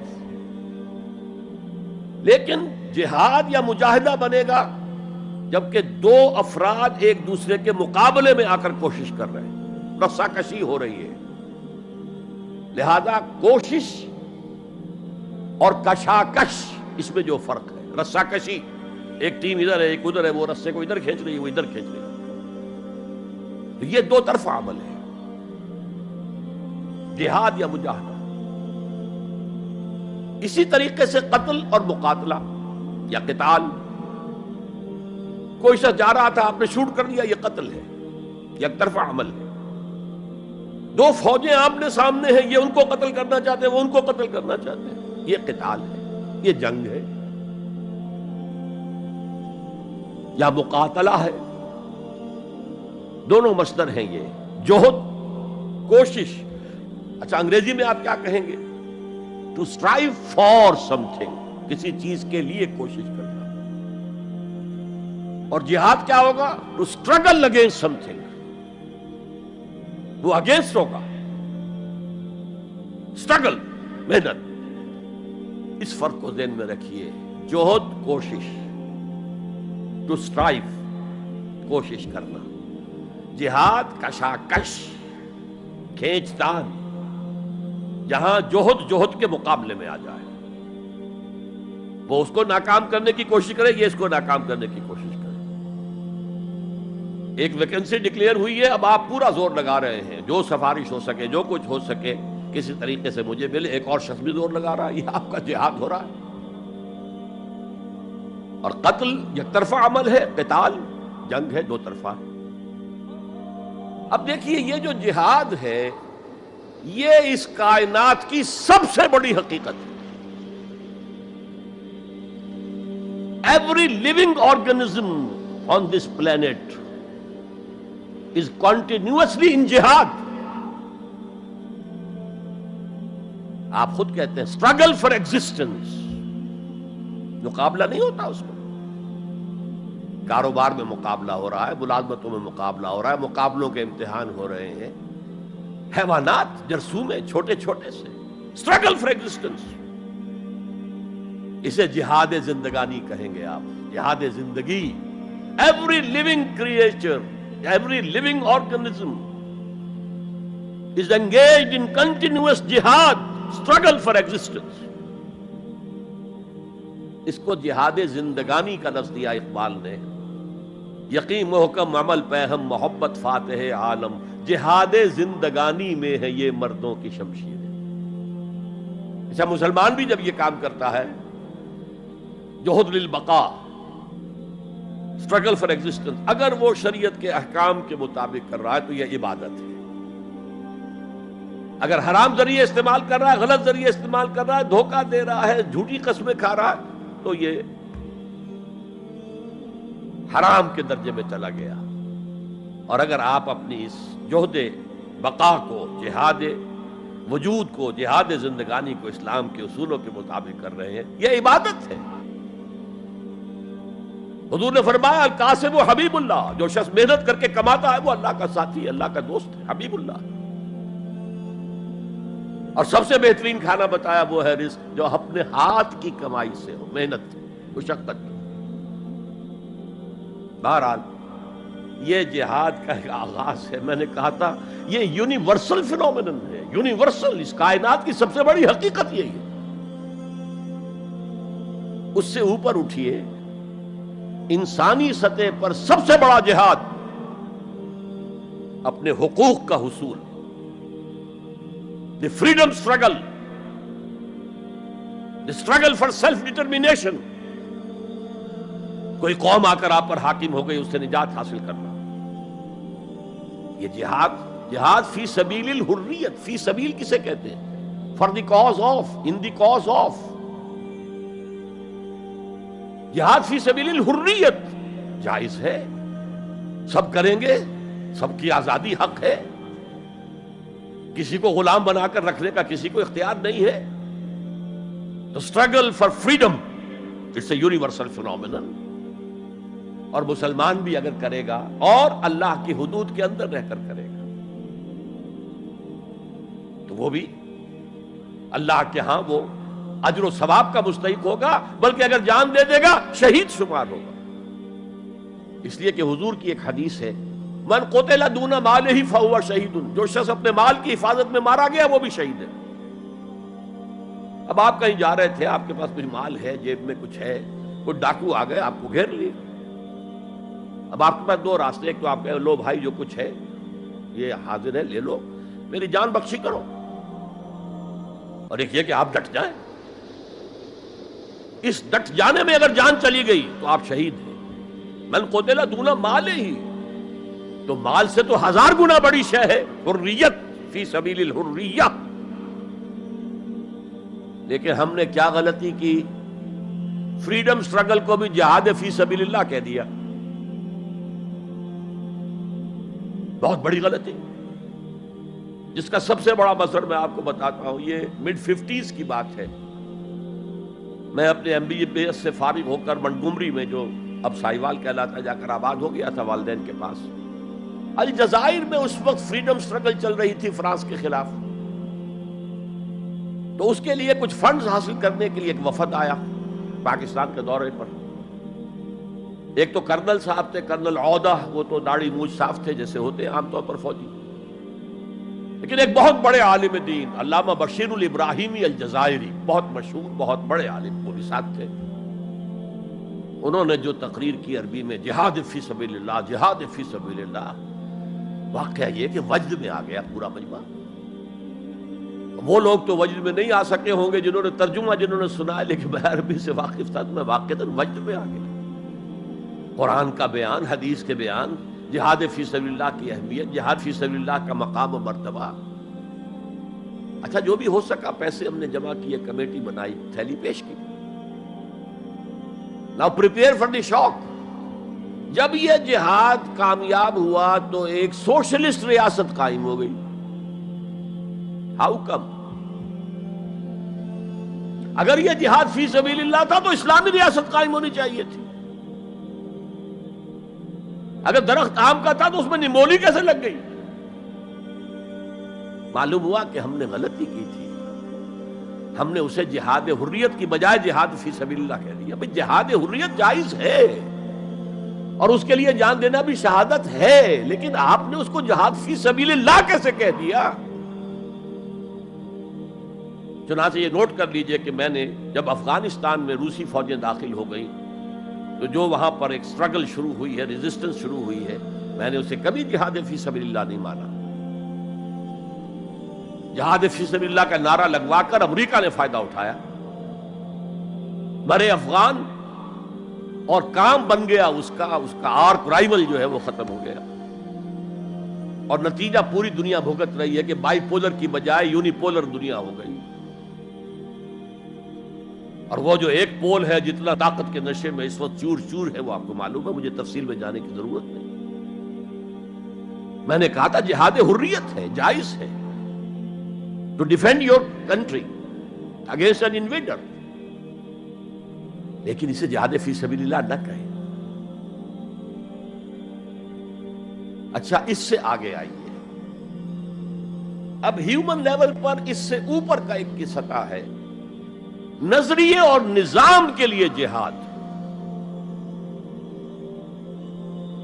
ایک نظریہ تھا مارکسزم، اس کی بنا پر نظام جو بنا وہ communism. Who really believed in Marxism and communism, he struggled to establish a communist state. یہ جہاد ہے فی سبیل الاشتراکیہ، اشتراکیت کی راہ میں جہاد کر رہے ہیں.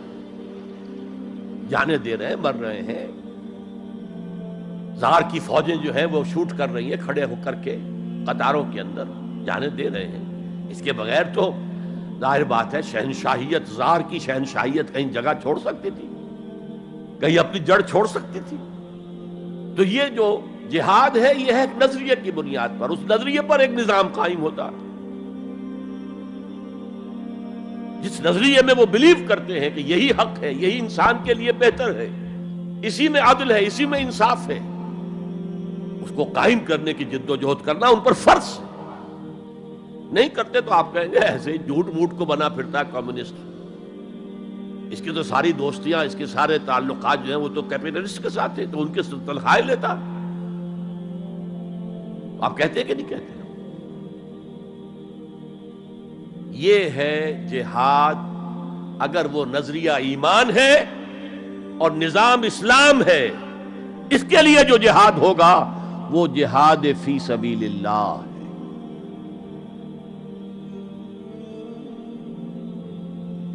کسی اور مقصد کے لیے یہ جہاد کو آپ جہاد فی سبیل اللہ نہیں کہہ سکتے۔ آپ ڈیموکریسی کے قیام کے لیے کسی بادشاہت کو ختم کر کے ڈیموکریسی کا نظام قائم کرنا چاہتے ہیں، جہاد ہے، جہاد فی سبیل الدیمقراطیہ، جہاد for the cause of democracy, جہاد فار دی کاز آف اشتراکیت۔ اسی معنی میں قرآن مشرکین مکہ کو بھی مجاہد قرار دیتا تھا، وہ تھے مجاہدین فی سبیل الشرک، جانے نہیں دے رہے تھے، کیا قربانیاں نہیں دے رہے تھے؟ وہ اپنے عقیدے کے لیے، اپنے نظریے کے لیے، اپنے نظام کے لیے جانے دے رہے تھے۔ تو یہ ہے جہاد نظریے اور نظام کے لیے۔ پھر میں تیسری مرتبہ دوہرا رہا ہوں، اگر وہ نظریہ ایمان ہے اور نظام اسلام کا ہے، قائم کرنا پیش نظر ہے، تو وہ ہے جہاد فی سبیل اللہ۔ اب اس کے 3 لیولز ہیں، اور ہر لیول پر 3 سب لیولز ہیں۔ سب سے پہلا جہاد فی سبیل اللہ کا مرحلہ ہے کہ ایمان دل میں آ گیا تو ایک کشاکش اندر شروع ہو جائے گی۔ میں اگر فرائیڈ کی اصطلاح استعمال کروں تو ایگو اور ایڈ یا لبیڈو میں تصادم ہوگا۔ آپ کے نفس کی خواہش کچھ اور ہے، ایمان کہتا ہے غلط، کشاکش ہوگی کہ نہیں؟ یہ اندرونی جہاد ہے اپنے نفس کے خلاف۔ جیسے فرعون نے کہا تھا الیس لی ملک مصر وہذہ الانہار تجری من تحتی، کیا میں بادشاہ نہیں ہوں مصر کا؟ مصر کی حکومت میری نہیں ہے؟ اور کیا یہ ساری نہریں جو ہیں میرے نظام کے تحت نہیں چل رہی؟ اسی طرح برا نہ مانیے، ہمارا نفس کہتا ہے یہ جسم میرا ہے، میری ملکیت ہے، اٹس مائی ڈومین، میری خواہش پوری کرنی ہوگی۔ جیسے اس نے کہا میں نہیں جانتا کوئی خدا ہے میرے سوا اور میرے اوپر، میں نہیں مانتا۔ نفس بھی کہتا میں نہیں ماننے کو تیار، کیا حلال ہے کیا حرام ہے، کیا جائز ہے کیا ناجائز، میری خواہش پوری کرو۔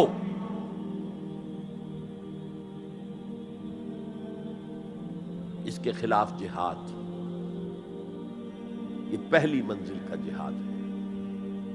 اور آپ کو معلوم ہے 3 منزلہ عمارت ہے، تو بلند ترین تو ہے تیسری منزل، اہم ترین ہے پہلی منزل۔ پہلی منزل بنے گی تو دوسری بنے گی، دوسری ہوگی تو تیسری بنے گی نا۔ پہلی منزل یہ ہے اور اہم ترین یہ ہے۔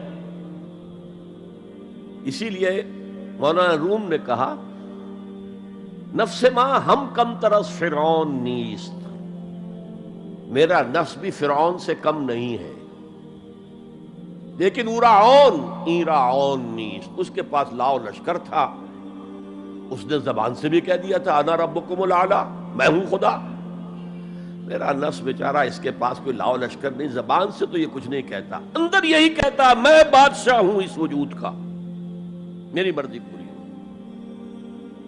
اسٹرگل اگینسٹ دس بیسر سیلف، ایک سیلف ہے اونچی سیلف، خودی، انا، ایگو، اور ایک ہے یہ بیسر سیلف، حیوانی جبلتیں جو اندھی بہری ہیں، جو حلال اور حرام سے انہیں کوئی غرض نہیں ہے، ان کے خلاف جہاد کرنا۔ آپ نے فرمایا صلی اللہ علیہ وسلم، المجاہد من جاہد نفسہ، اصل مجاہد وہ ہے جو اپنے نفس کے خلاف جہاد کر سکے۔ تمہارے اندر یہ دشمن تو بیٹھا ہوا ہے، تکڑا ہے، تمہیں کنٹرول کر رہا، چلے آؤ باہر کے دشمنوں سے جہاد کرنے کے لیے۔ تم نے ٹانگے کو گھوڑے کے آگے باندھ دیا۔ اور ایک دفعہ حضور سے پوچھا گیا، ای الجہاد افضل یا رسول اللہ، اے اللہ کے رسول سب سے افضل جہاد کون سا ہے؟ فرمایا ان تجاہد نفسک فی طاعت اللہ، اپنے نفس کے خلاف جہاد کرو، اسے اللہ کا مطیع کرو۔ یہ جو اندر کی کشمکش ہے، کشاکش ہے، یہ جہاد فی سبیل اللہ کا نقطہ آغاز، اللہ کا مطیع بنانا ہے نفس کو۔ اس کے ساتھ دو سب لیول اور ہیں۔ اس نفس کو بھڑکانے والی ایک قوت ہے انویزیبل، اور ویزیبل بھی ہے۔ انویزیبل قوت سب سے بڑی ابلیس، شیطان لعین، اور اس کے چیلے چانٹے جنات میں سے، اور ویزیبل میں انسانوں میں جو اس کے ایجنٹ ہیں، جو فحاشی کو کلچر کا نام دے، یہ اس ابلیس کے چیلے ہیں۔ ان کے خلاف جہاد نہیں کریں گے آپ، اگر آپ ان کے خلاف ایگریسو ایٹیٹیوڈ اختیار نہیں کریں گے تو آپ ان کے دباؤ میں آ جائیں گے۔ ان الشیطان لکم عدو فاتخذوہ عدوا، اے لوگوں یہ شیطان تمہارا دشمن ہے، اس کو اپنا دشمن سمجھو۔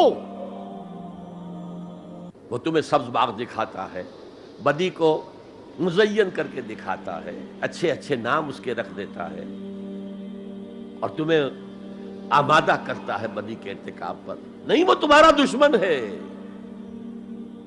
افتتخذونہ وذریتہ اولیاء من دونی، تم مجھے چھوڑ کر اسے اور اس کے چیلے چانٹوں کو تم اپنا دوست بناتے ہو۔ نہیں، شیطان کے خلاف جنگ کرو۔ اور تیسرا اس پر سب لیول کیا ہے؟ معاشرہ اگر بگڑا ہوا ہے، اس کا عمومی رجحان برائی کی طرف ہے، تو سوشل پریشرز آپ کو ادھر دھکیلتے ہیں۔ جیسے کہ اگر کوئی موب جا رہا ہے تو اس کے ساتھ چلنا تو بہت آسان ہے، وہ خود ہی آپ کو دھکیلتا ہوا لے جائے گا۔ اس کے خلاف چلنا بہت مشکل کام ہو سکتا ہے۔ آپ بڑی زور لگا کے 4 قدم آگے بڑھیں، پھر کوئی ریلا آئے 10 قدم پیچھے لے جائے۔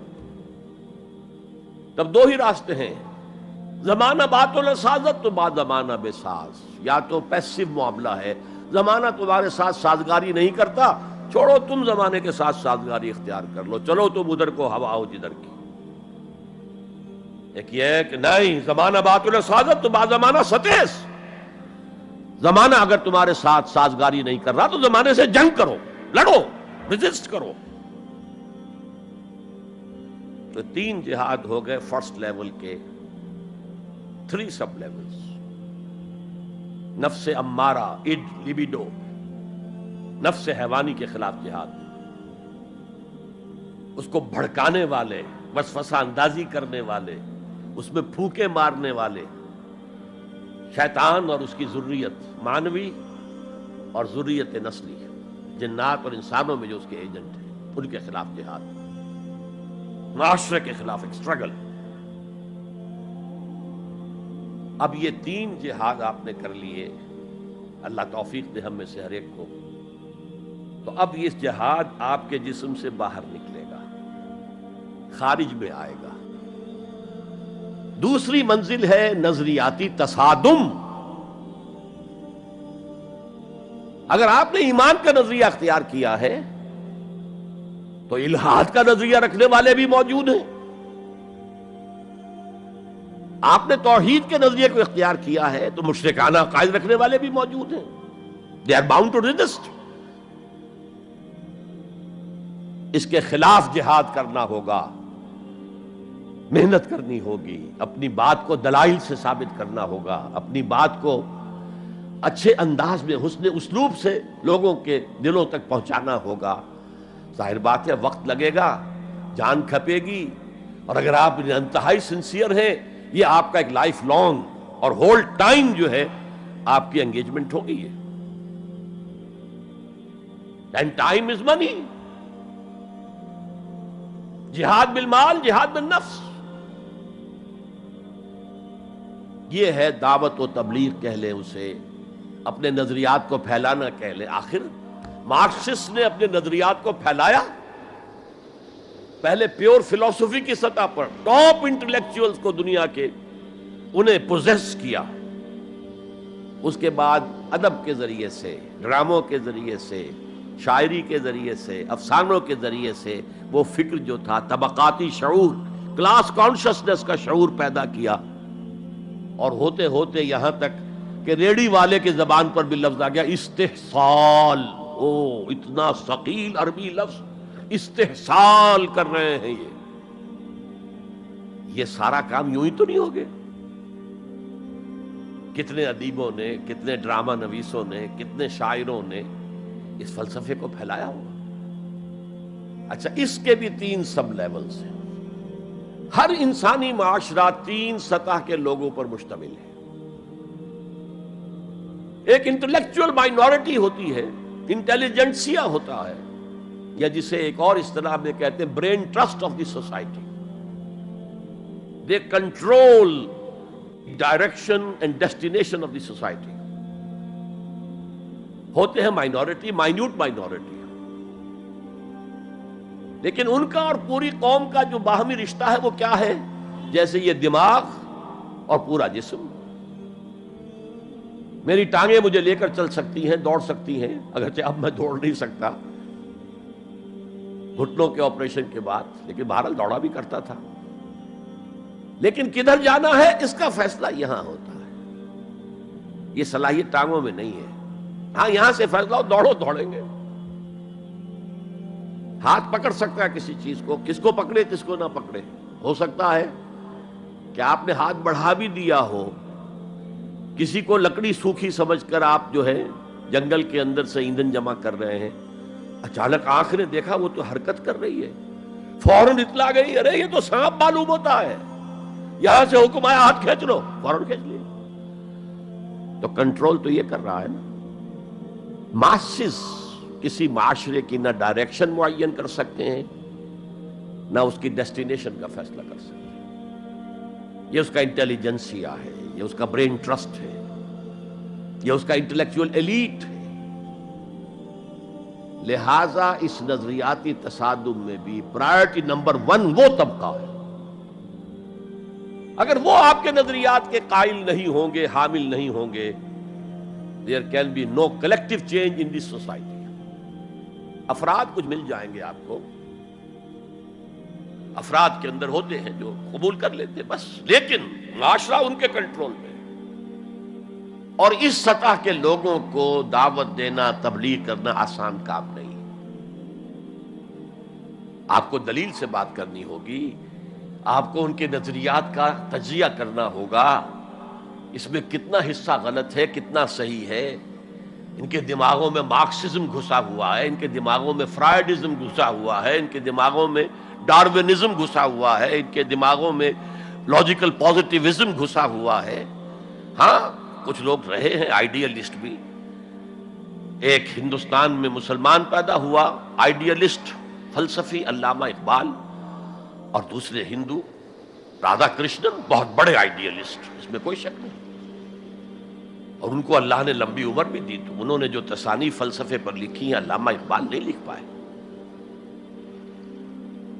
تو یہ جو طبقہ ہے یہ عام واعظ و نصیحت سے اثر قبول نہیں کرتا. Because there is a barrier in their minds, in their brains. You have to pierce through that barrier, and only then you can approach their hearts. ان کے دلوں تک رسائی نہیں ہو سکتی براہ راست جب تک کہ یہ خول جو ہے، یہ نظریاتی خول، اس کو پیئرس نہ کیا جائے. اور اس کو پیئرس کرنا آسان نہیں ہے. کچھ ذہین نوجوان، فطین نوجوان، اعلیٰ صلاحیتوں والے نوجوان اپنی پوری زندگی اسی کام کے لیے وقف کریں کہ ایک طرف ان جدید علوم و نظریات کو گہرائی میں اتر کر پڑھنا ہے اور سمجھنا ہے. جب تک آپ ان نظریات کو جانیں گے نہیں، نفی کیسے کریں گے؟ آپ کیسے آج تجزیہ کریں گے کہ اس میں یہ حصہ صحیح ہے یہ حصہ غلط ہے؟ اور دوسری طرف قرآن کی گہرائی میں غوطہ زنی کرنی ہے تاکہ ہدایت جو اللہ کی آئی ہوئی ہے اس کو آپ اچھی طرح سمجھیں، اور پھر اس نور کی روشنی میں پھر آپ لوگوں کو ان چیزوں کے خلاف متنبع کریں کہ اس میں یہ غلطی ہے، اس میں یہ غلطی ہے، اکنامکس کی یہ تھیوری غلط ہے، باطل ثابت ہو چکی ہے، ڈارونزم جو ہے وہ بایولوجی کے میدان میں شکست دیا جا چکا ہے۔ لیکن یہ کہ یہ تو کام کرنا جو ہے it's a lifelong affair. اب ظاہر بات ہے آپ کے علم میں شاید ہو کہ جب مارکس کتاب لکھ رہا تھا داس کیپیٹال تو اسے فاقے آ رہے تھے، اسے کچھ سپورٹ کرتا تھا اینجلز، لیکن یہ کہ کچھ عرصہ ایسے بھی ہوا ہے کہ وہ بھی سپورٹ نہیں کر سکتا، لیکن پھر اس کی کتاب نے دنیا کو پوزیس کیا ہے، اس کے فلسفے نے لوگوں کو اپنی گرفت میں لیا ہے، تبھی تو پھر انقلاب برپا ہوا۔ اسی طریقے سے جب تک کہ کچھ نوجوان اسے اپنا پوری زندگی کا کیریئر نہیں بنائیں گے، اس کا کوئی امکان نہیں ہے کہ اس طبقے میں آپ کوئی ڈینٹ بھی ڈال سکے۔ اور اگر یہ نہیں ہوگا تو society as a whole, the state as a whole will never accept any change. اس سے نیچے آئیے، عوام الناس، ان کے دماغ کلین سلیٹ کی طرح ہے، اس میں نہ کوئی خناس ڈارونزم کا بھرا ہوا ہے، نہ فرائیڈزم کا ہے، نہ مارکسزم کا ہے، کچھ بھی نہیں، کلین سلیٹ ہے۔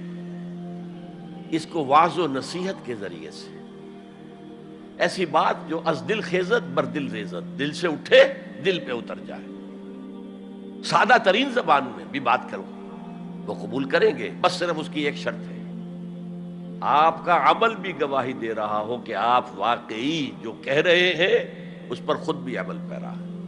یہ اگر پہلی منزل آپ سر کر آئے ہیں تب تو ٹھیک ہے، اگر پہلی منزل آپ نے سر نہیں کی اور آپ شروع ہو گئے مبلغ کی حیثیت سے، تو ایسا مبلغ جو ہے وہ اسلام کو بدنام کرے گا۔ وَمَنْ أَحْسَنُ قَوْلًا مِّمَّنْ دَعَا إِلَى اللَّهِ وَعَمِلَ صَالِحًا وَقَالَ إِنَّهُ مِنَ الْمُسْلِمِينَ۔ اس شخص سے بہتر بات اور کس کی ہوگی جو اللہ کی طرف بلائے اور عمل نیک کرے اور کہے کہ میں بھی مسلمانوں میں سے ہوں، میں بھی کوئی بڑا اونچا آدمی نہیں ہوں، کوئی بہت اعلیٰ تم سے برتر نہیں ہوں، کہ خاص لیول پر جب انسان دینی اعتبار سے پہنچ جاتا ہے تو اب سب سے بڑا فتنہ جو لاحق اسے ہو سکتا ہے وہ تکبر کا ہے، دوسروں کو بنظر استحقار دیکھنا۔ اگر یہ نہیں ہے سنسیریٹی کے ساتھ اپنے مخاطب کی خیر خواہی اس کے ساتھ آپ بات کر رہے ہیں، تو یہ ہے موعظہ حسنہ۔ یہ میں جو کچھ بیان کر رہا ہوں یہ سورہ نحل کی آیت، ادعو الی سبیل ربک بالحکمہ، یہ ٹاپ لیول کے اوپر حکمت سے، دانشمندی سے، اور حکمت کسے کہتے ہیں؟ عقل کا سفر فطرت کی رہنمائی میں، اس کا نتیجہ حکمت ہے۔ عقل خالص کا نتیجہ فلسفہ ہے، فلسفے کی منزل اسکیپٹسزم ہے یا ایگنوسٹسزم ہے، لا ادریت ہے یا ارتیابیت ہے، ثم لم یرتابوا آج ہم نے پڑھا ہے، وہی ارتیابیت ہے۔ تھرڈ لیول ہے کہ ہر معاشرے کے اندر کچھ جنہیں ہم سمجھیں گے کہ گمراہ کن طبقات ہیں، گمراہ کرنے والے، ان کی تبلیغی سول سروس موجود ہوتی ہے، انہیں تنخواہیں ملتی ہیں اسی کی کہ وہ آپ کے نظریے کی نفی کریں اور اپنا نظریہ، اپنا عقیدہ پھیلائیں۔ یہ لوگ ادھار کھائے بیٹھے ہوتے ہیں، یہ سمجھنے کے موڈ میں کبھی نہیں ہوتے، ان کا تو انداز مناظرانہ ہوتا ہے، بس سمجھنا سمجھانا پیش نظر نہیں ہوتا۔ You have to meet them in their own elements۔ اگر نہیں کریں گے تو عوام الناس پر بہت برا اثر ہوگا، عوام الناس جو ہیں وہ تو پھر زیر اثر آ جائیں گے ان کے، جیسے کہ پادری فینڈر آیا تھا انڈیا میں، ابھی جب کہ ایسٹ انڈیا کمپنی کی حکومت شروع ہوئی تھی، کلکتے ہی سے انگریز شروع ہوئے تھے، کلکتے ہی سے مشنری ورک شروع ہوا تھا، وہیں پہلا پریس لگا تھا، وہیں اردو کی بائبل چھپی تھی، اور اس نے تمام مسلمان علماء سے مناظرے کیے، بنگال کے، بہار کے، یو پی کے، سب کو ہراتا ہوا، شکست دیتا ہوا دلی پہنچ گیا، اور دلی کی جامع مسجد کی سیڑھیوں پر کھڑے ہو کر اس نے اعلان کیا، اے مسلمانوں، میں وہاں سے یہاں تک آ گیا ہوں، تمہارا کوئی عالم میرا مقابلہ نہیں کر سکا۔ اس کی وجہ یہ کہ ہمارے علماء نہ بائبل پڑھتے تھے نہ تورات پڑھتے تھے. ان کا اصل سبجیکٹ تھا فقہ، اس لیے کہ انہیں سرکاری جو حکومت مسلمانوں کی تھی اس کے اندر قاضی اور مفتی کے عہدے اور قاضی اور خطیب جامع مسجد کے یہ عہدے تھے.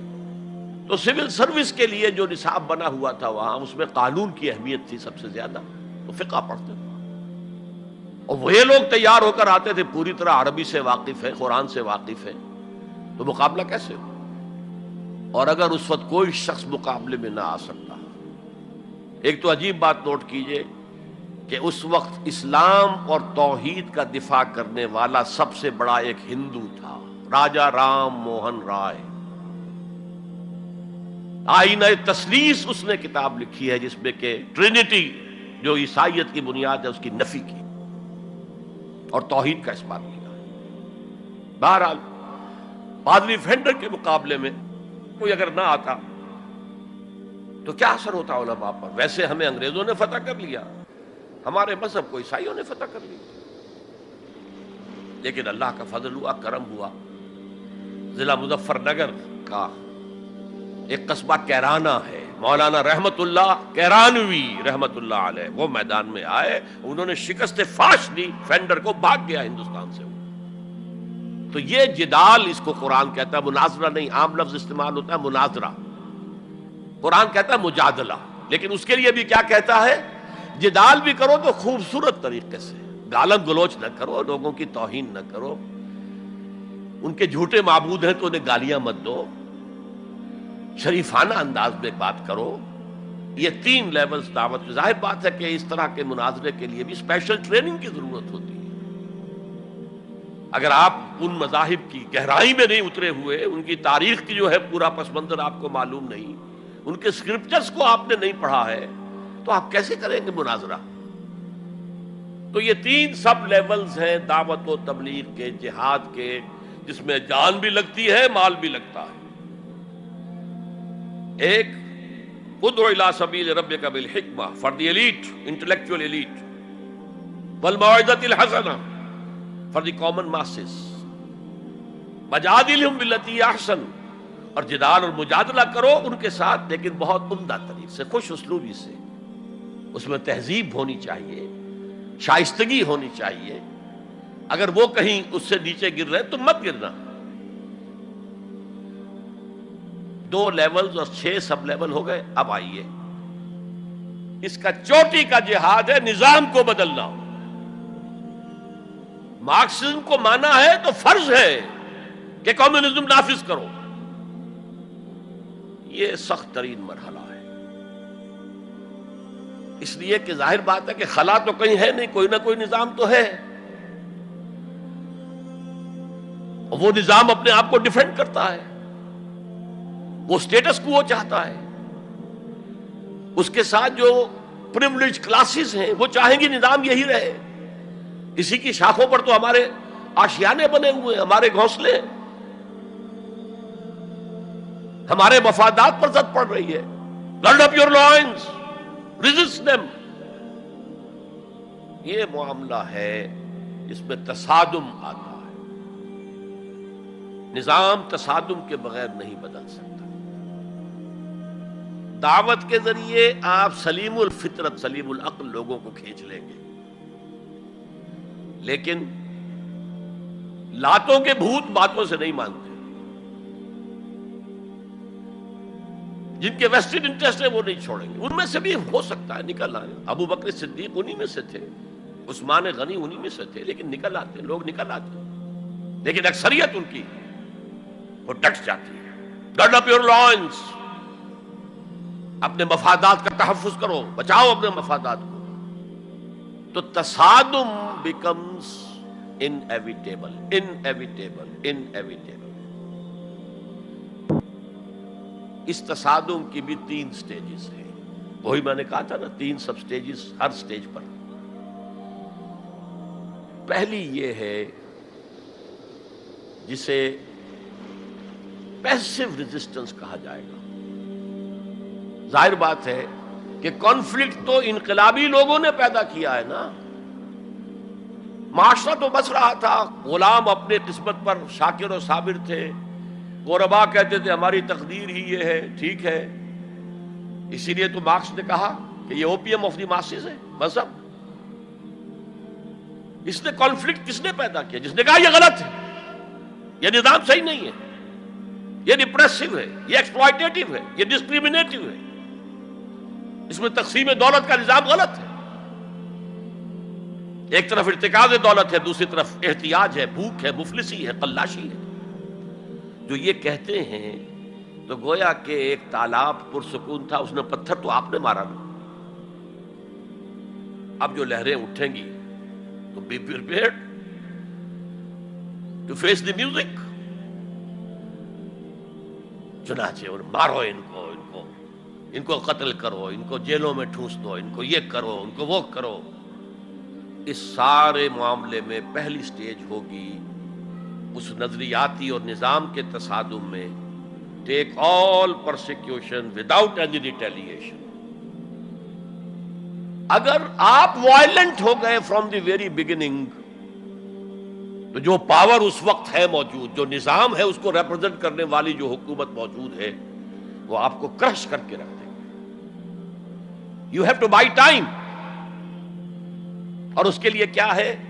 وہ تمہیں مارے تم جواب نہ دو، وہ گالی دے تم انہیں دعائیں دو، وہ پتھر مارے تم پھول پیش کرو۔ ادفع باللتی ہی احسن، بہترین انداز میں دفاع کرو۔ اسے کہتے ہیں پیسو ریزسٹنس۔ حضور کی سیرت میں پورے 12 برس یہ حکم تھا، this was the order of the day, no retaliation whatsoever, no raising of hands even in self defence. اور یہ میں آپ کو بتا چکا ہوں، مہاتما گاندھی نے کہا، سرحدی گاندھی عبد الغفار خان سے، کہ میں نے یہ عدم تشدد جو ہے، تشدد کا جواب تشدد سے نہ دینا، یہ میں نے سیکھا ہے حضرت مسیح سے اور حضرت محمد سے صلی اللہ علیہ وسلم۔ حضرت مسیح کی زندگی پہلی سٹیج ہی پر تک رہی، آگے کی وہ مہم چلی ہی نہیں، اس لیے کہ آپ کو ریسپانس ملا ہی نہیں۔ کہتے ہیں کل 72 آدمی ایمان لائے تھے ان پر، اور ان میں سے بھی 12 تھے جو ان کے مخلص ساتھی تھے، حواریین تھے، ہر وقت ساتھ رہتے تھے، اور ان میں سے بھی ایک وہ تھا جس نے غداری کر کے گرفتار کرایا ہے، ان کی اپنی روایت کے مطابق۔ اس کو چھوڑیے، تفصیل میں نہیں جانے کی ضرورت نہیں۔ تو بہرحال اس سے اگلی سٹیج کیسے آتی؟ دعوت وہ دیتے رہے، دعوت دیتے رہے، وعظ کہتے رہے، یہ سب کچھ کرتے رہے، سیکنڈ سٹیج تک رہے، تھرڈ سٹیج تک تو جب تک کہ قوت حاصل نہ ہو you can't proceed. If there's no response you can't go forward. لیکن یہ کہ حضور کی زندگی میں اگلی سٹیج آ گئی، ساتھی آئے، انہیں مارے کھانی پڑی، دہکتے ہوئے انگاروں پہ لٹایا گیا، جانوروں کی لاشوں کی طرح ان کی گردن کے اندر رسیاں باندھ کر انہیں گھسیٹا گیا گلیوں کے اندر، سب کچھ ہوا ہے، برداشت کیا، انہیں قتل بھی کیا گیا۔ حضرت سمیہ، حضرت یاسر پہلے مقتولین ہیں، میاں بیوی رضی اللہ تعالی عنہما، سب کچھ ہوا ہے، برداشت کرو، اسبرو، صبر کرو۔ اس کا ایک بہت بڑا نتیجہ نکلتا ہے، اس معاشرے میں جو سائلنٹ میجورٹی ہوتی ہے، وہ سائلنٹ میجورٹی سائلنٹ تو ہوتی ہے، ڈمب تو ہے، ڈیف نہیں ہے، بلائنڈ نہیں ہے۔ وہ بلال کی چیخیں تو سن رہی ہے نا، وہ دیکھ رہی ہے کس طرح دہکتے ہوئے انگاروں پر خباب بن الارت کو لٹایا گیا۔ یہ جو سائلنٹ میجورٹی ہوتی ہے، اب یہ سوچتی ہے یہ ان کے اوپر کیوں یہ تشدد آ رہا ہے؟ کیا بلال نے آقا کی کوئی چوری کر لی تھی؟ کہیں خدا نہ خواستہ خاکم و دہن آقا کی بیٹی کی عزت پر ہاتھ ڈال دیا؟ کیا کیا تھا جو یہ آقا جو ہے امیہ ابن خلف یہ کچھ کر رہا ہے اس کے ساتھ؟ اس کے بعد جب انہیں معلوم ہوتا ہے کوئی جرم نہیں ہے، صرف یہ کہتا ہے اللہ ایک ہے، میں اور اس کے ساتھ کسی کو شریک کرنے کو تیار نہیں، اور محمد اللہ کے رسول ہے، بس جرم ہے تو یہ ہے۔ اب اس کا کیا اثر پڑتا ہوگا اس سائلنٹ میجورٹی پہ، اس کا آپ اندازہ کر لیجیے۔ ان کی ہمدردیاں اندر ہی اندر ان کے ساتھ ہو رہی ہیں، اگرچہ وہ گئے ہیں اپنے لیڈروں کے دباؤ کی وجہ سے غزوہ بدر میں، مفتوح تو پہلے سے ہو چکے تھے، جو دلوں کو فتح کر لے وہی فاتح زمانہ۔ بہرحال first stage is passive resistance, صبر محض. سیکنڈ، جب ذرا محسوس ہو ہمارے پاس طاقت ہے، we can risk a direct confrontation with the system، تو اس نظام کو کہیں سے چھیڑا جائے دکھتی رگ کو. دیکھیے گاندھی جی کی موومنٹ میں عرض کر چکا ہوں، پہلے کیا تھا؟ Non violent, naan cooperation. کوئی جرم تو نہیں ہے، ہم نہیں پہنتے تمہارے کپڑے، کیا کوئی قانون ہے یہ؟ لیکن سیکنڈ سٹیج کیا آئی؟ یہ چھیڑنا تھا اس کو. Non violent civil disobedience. ہم پرماتما کے سمندر سے پرماتما کا بنایا ہوا نمک لینے جا رہے ہیں، ہم نے تو کسی کو کچھ نہیں کہا، but it amounted to challenging the taxation policy of British India. اب لاٹھیاں پڑی ہیں، جیلوں میں ٹھوسے گئے ہیں، سب کچھ برداشت کیا ہے، کھڑے رہے ہیں، مضبوط رہے.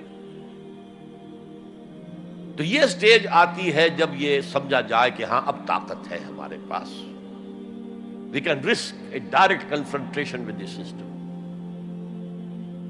اس میں حضور نے کیا کیا تھا؟ مدینے میں جا کر آپ نے 6 مہینے لگائے تھے، 3 کام جن سے کہ اپنی پوزیشن کنسالیڈیٹ کی. مدینے میں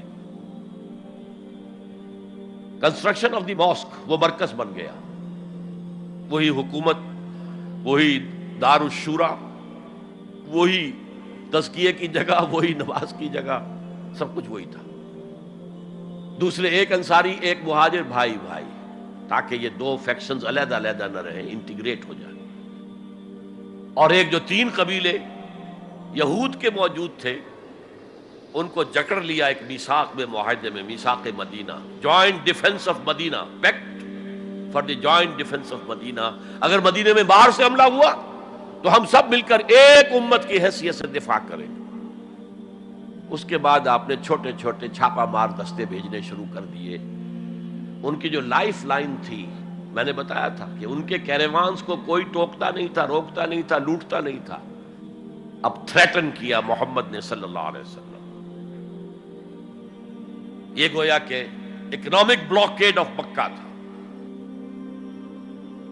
اور جب بھی یہاں کہیں گئے آپ، وہاں کے لوکل قبیلے سے آپ نے صلح کر لی، معاہدہ کر لیا. یا تو وہ پہلے قریش کے حلیف تھے، اب حضور کے حلیف ہو گئے، یا انہوں نے کہا کہ صاحب ہم نہ آپ کے ساتھ نہ ان کے ساتھ، نیوٹرل رہیں گے، نہ آپ کے خلاف ان کی مدد کریں گے، نہ ان کے خلاف آپ کی مدد کریں گے. ان دونوں کا نتیجہ یہ ہوا کہ zone of political influence of Quraysh started diminishing. یہ 2 ریزنز تھیں کہ پھر پوری طاقت کے ساتھ قریش نے ریٹیلیٹ کیا ہے. اور پھر لاسٹ معاملہ شروع ہوا ہے، تیسری منزل. اس تیسری منزل کی تیسرا سب لیول، اس کا نام ہے قتال فی سبیل اللہ. اب جنگ شروع، اے 6 years long وار. یہ جو بدر ہے، احد ہے، احزاب ہے، بنی المصطلق ہے، بے شمار غزوات، چھوٹے چھوٹے، بڑے بڑوں کے نام ہمیں یاد ہیں صرف. It was a continuous war with battles. Badr battle ہے، جنگ نہیں ہے، جنگ تو مسلسل ہے. بہرحال اس کا نتیجہ یہ قتال فی سبیل اللہ کی منزل آئی ہے.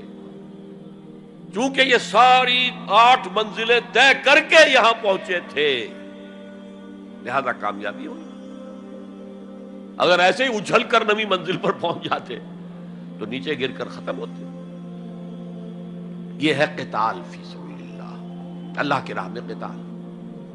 بہرحال آج کے انقلاب اسلامی کے لیے پہلے 5 سٹیپ جو کہ تو رہیں گے.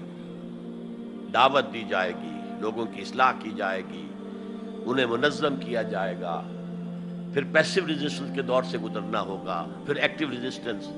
لیکن آخری جو ہے 2 طرفہ جنگ کی بجائے ایک طرفہ جنگ. آپ یہ نہ سمجھیے گا میں ہندوستان میں تقریر کر رہا ہوں تو میں گاندھی جی کی تعریف کر رہا ہوں. یہ میری تقریریں کیسٹ پہلے سے موجود ہے، میں نے ہمیشہ نام لیا ہے کہ آج کے دور میں اس انقلابی عمل کی آخری سٹیج کیا ہوگی. اس کے ضمن میں مہاتما گاندھی کا پروسیس درست ہے. نان وائلنٹ، نان کوآپریشن، ترک موالات، نان وائلنٹ، سول ڈس اوبیڈینس. لیکن یہ سٹیجز کب آئیں؟ جب گاندھی لیڈر بن چکے تھے.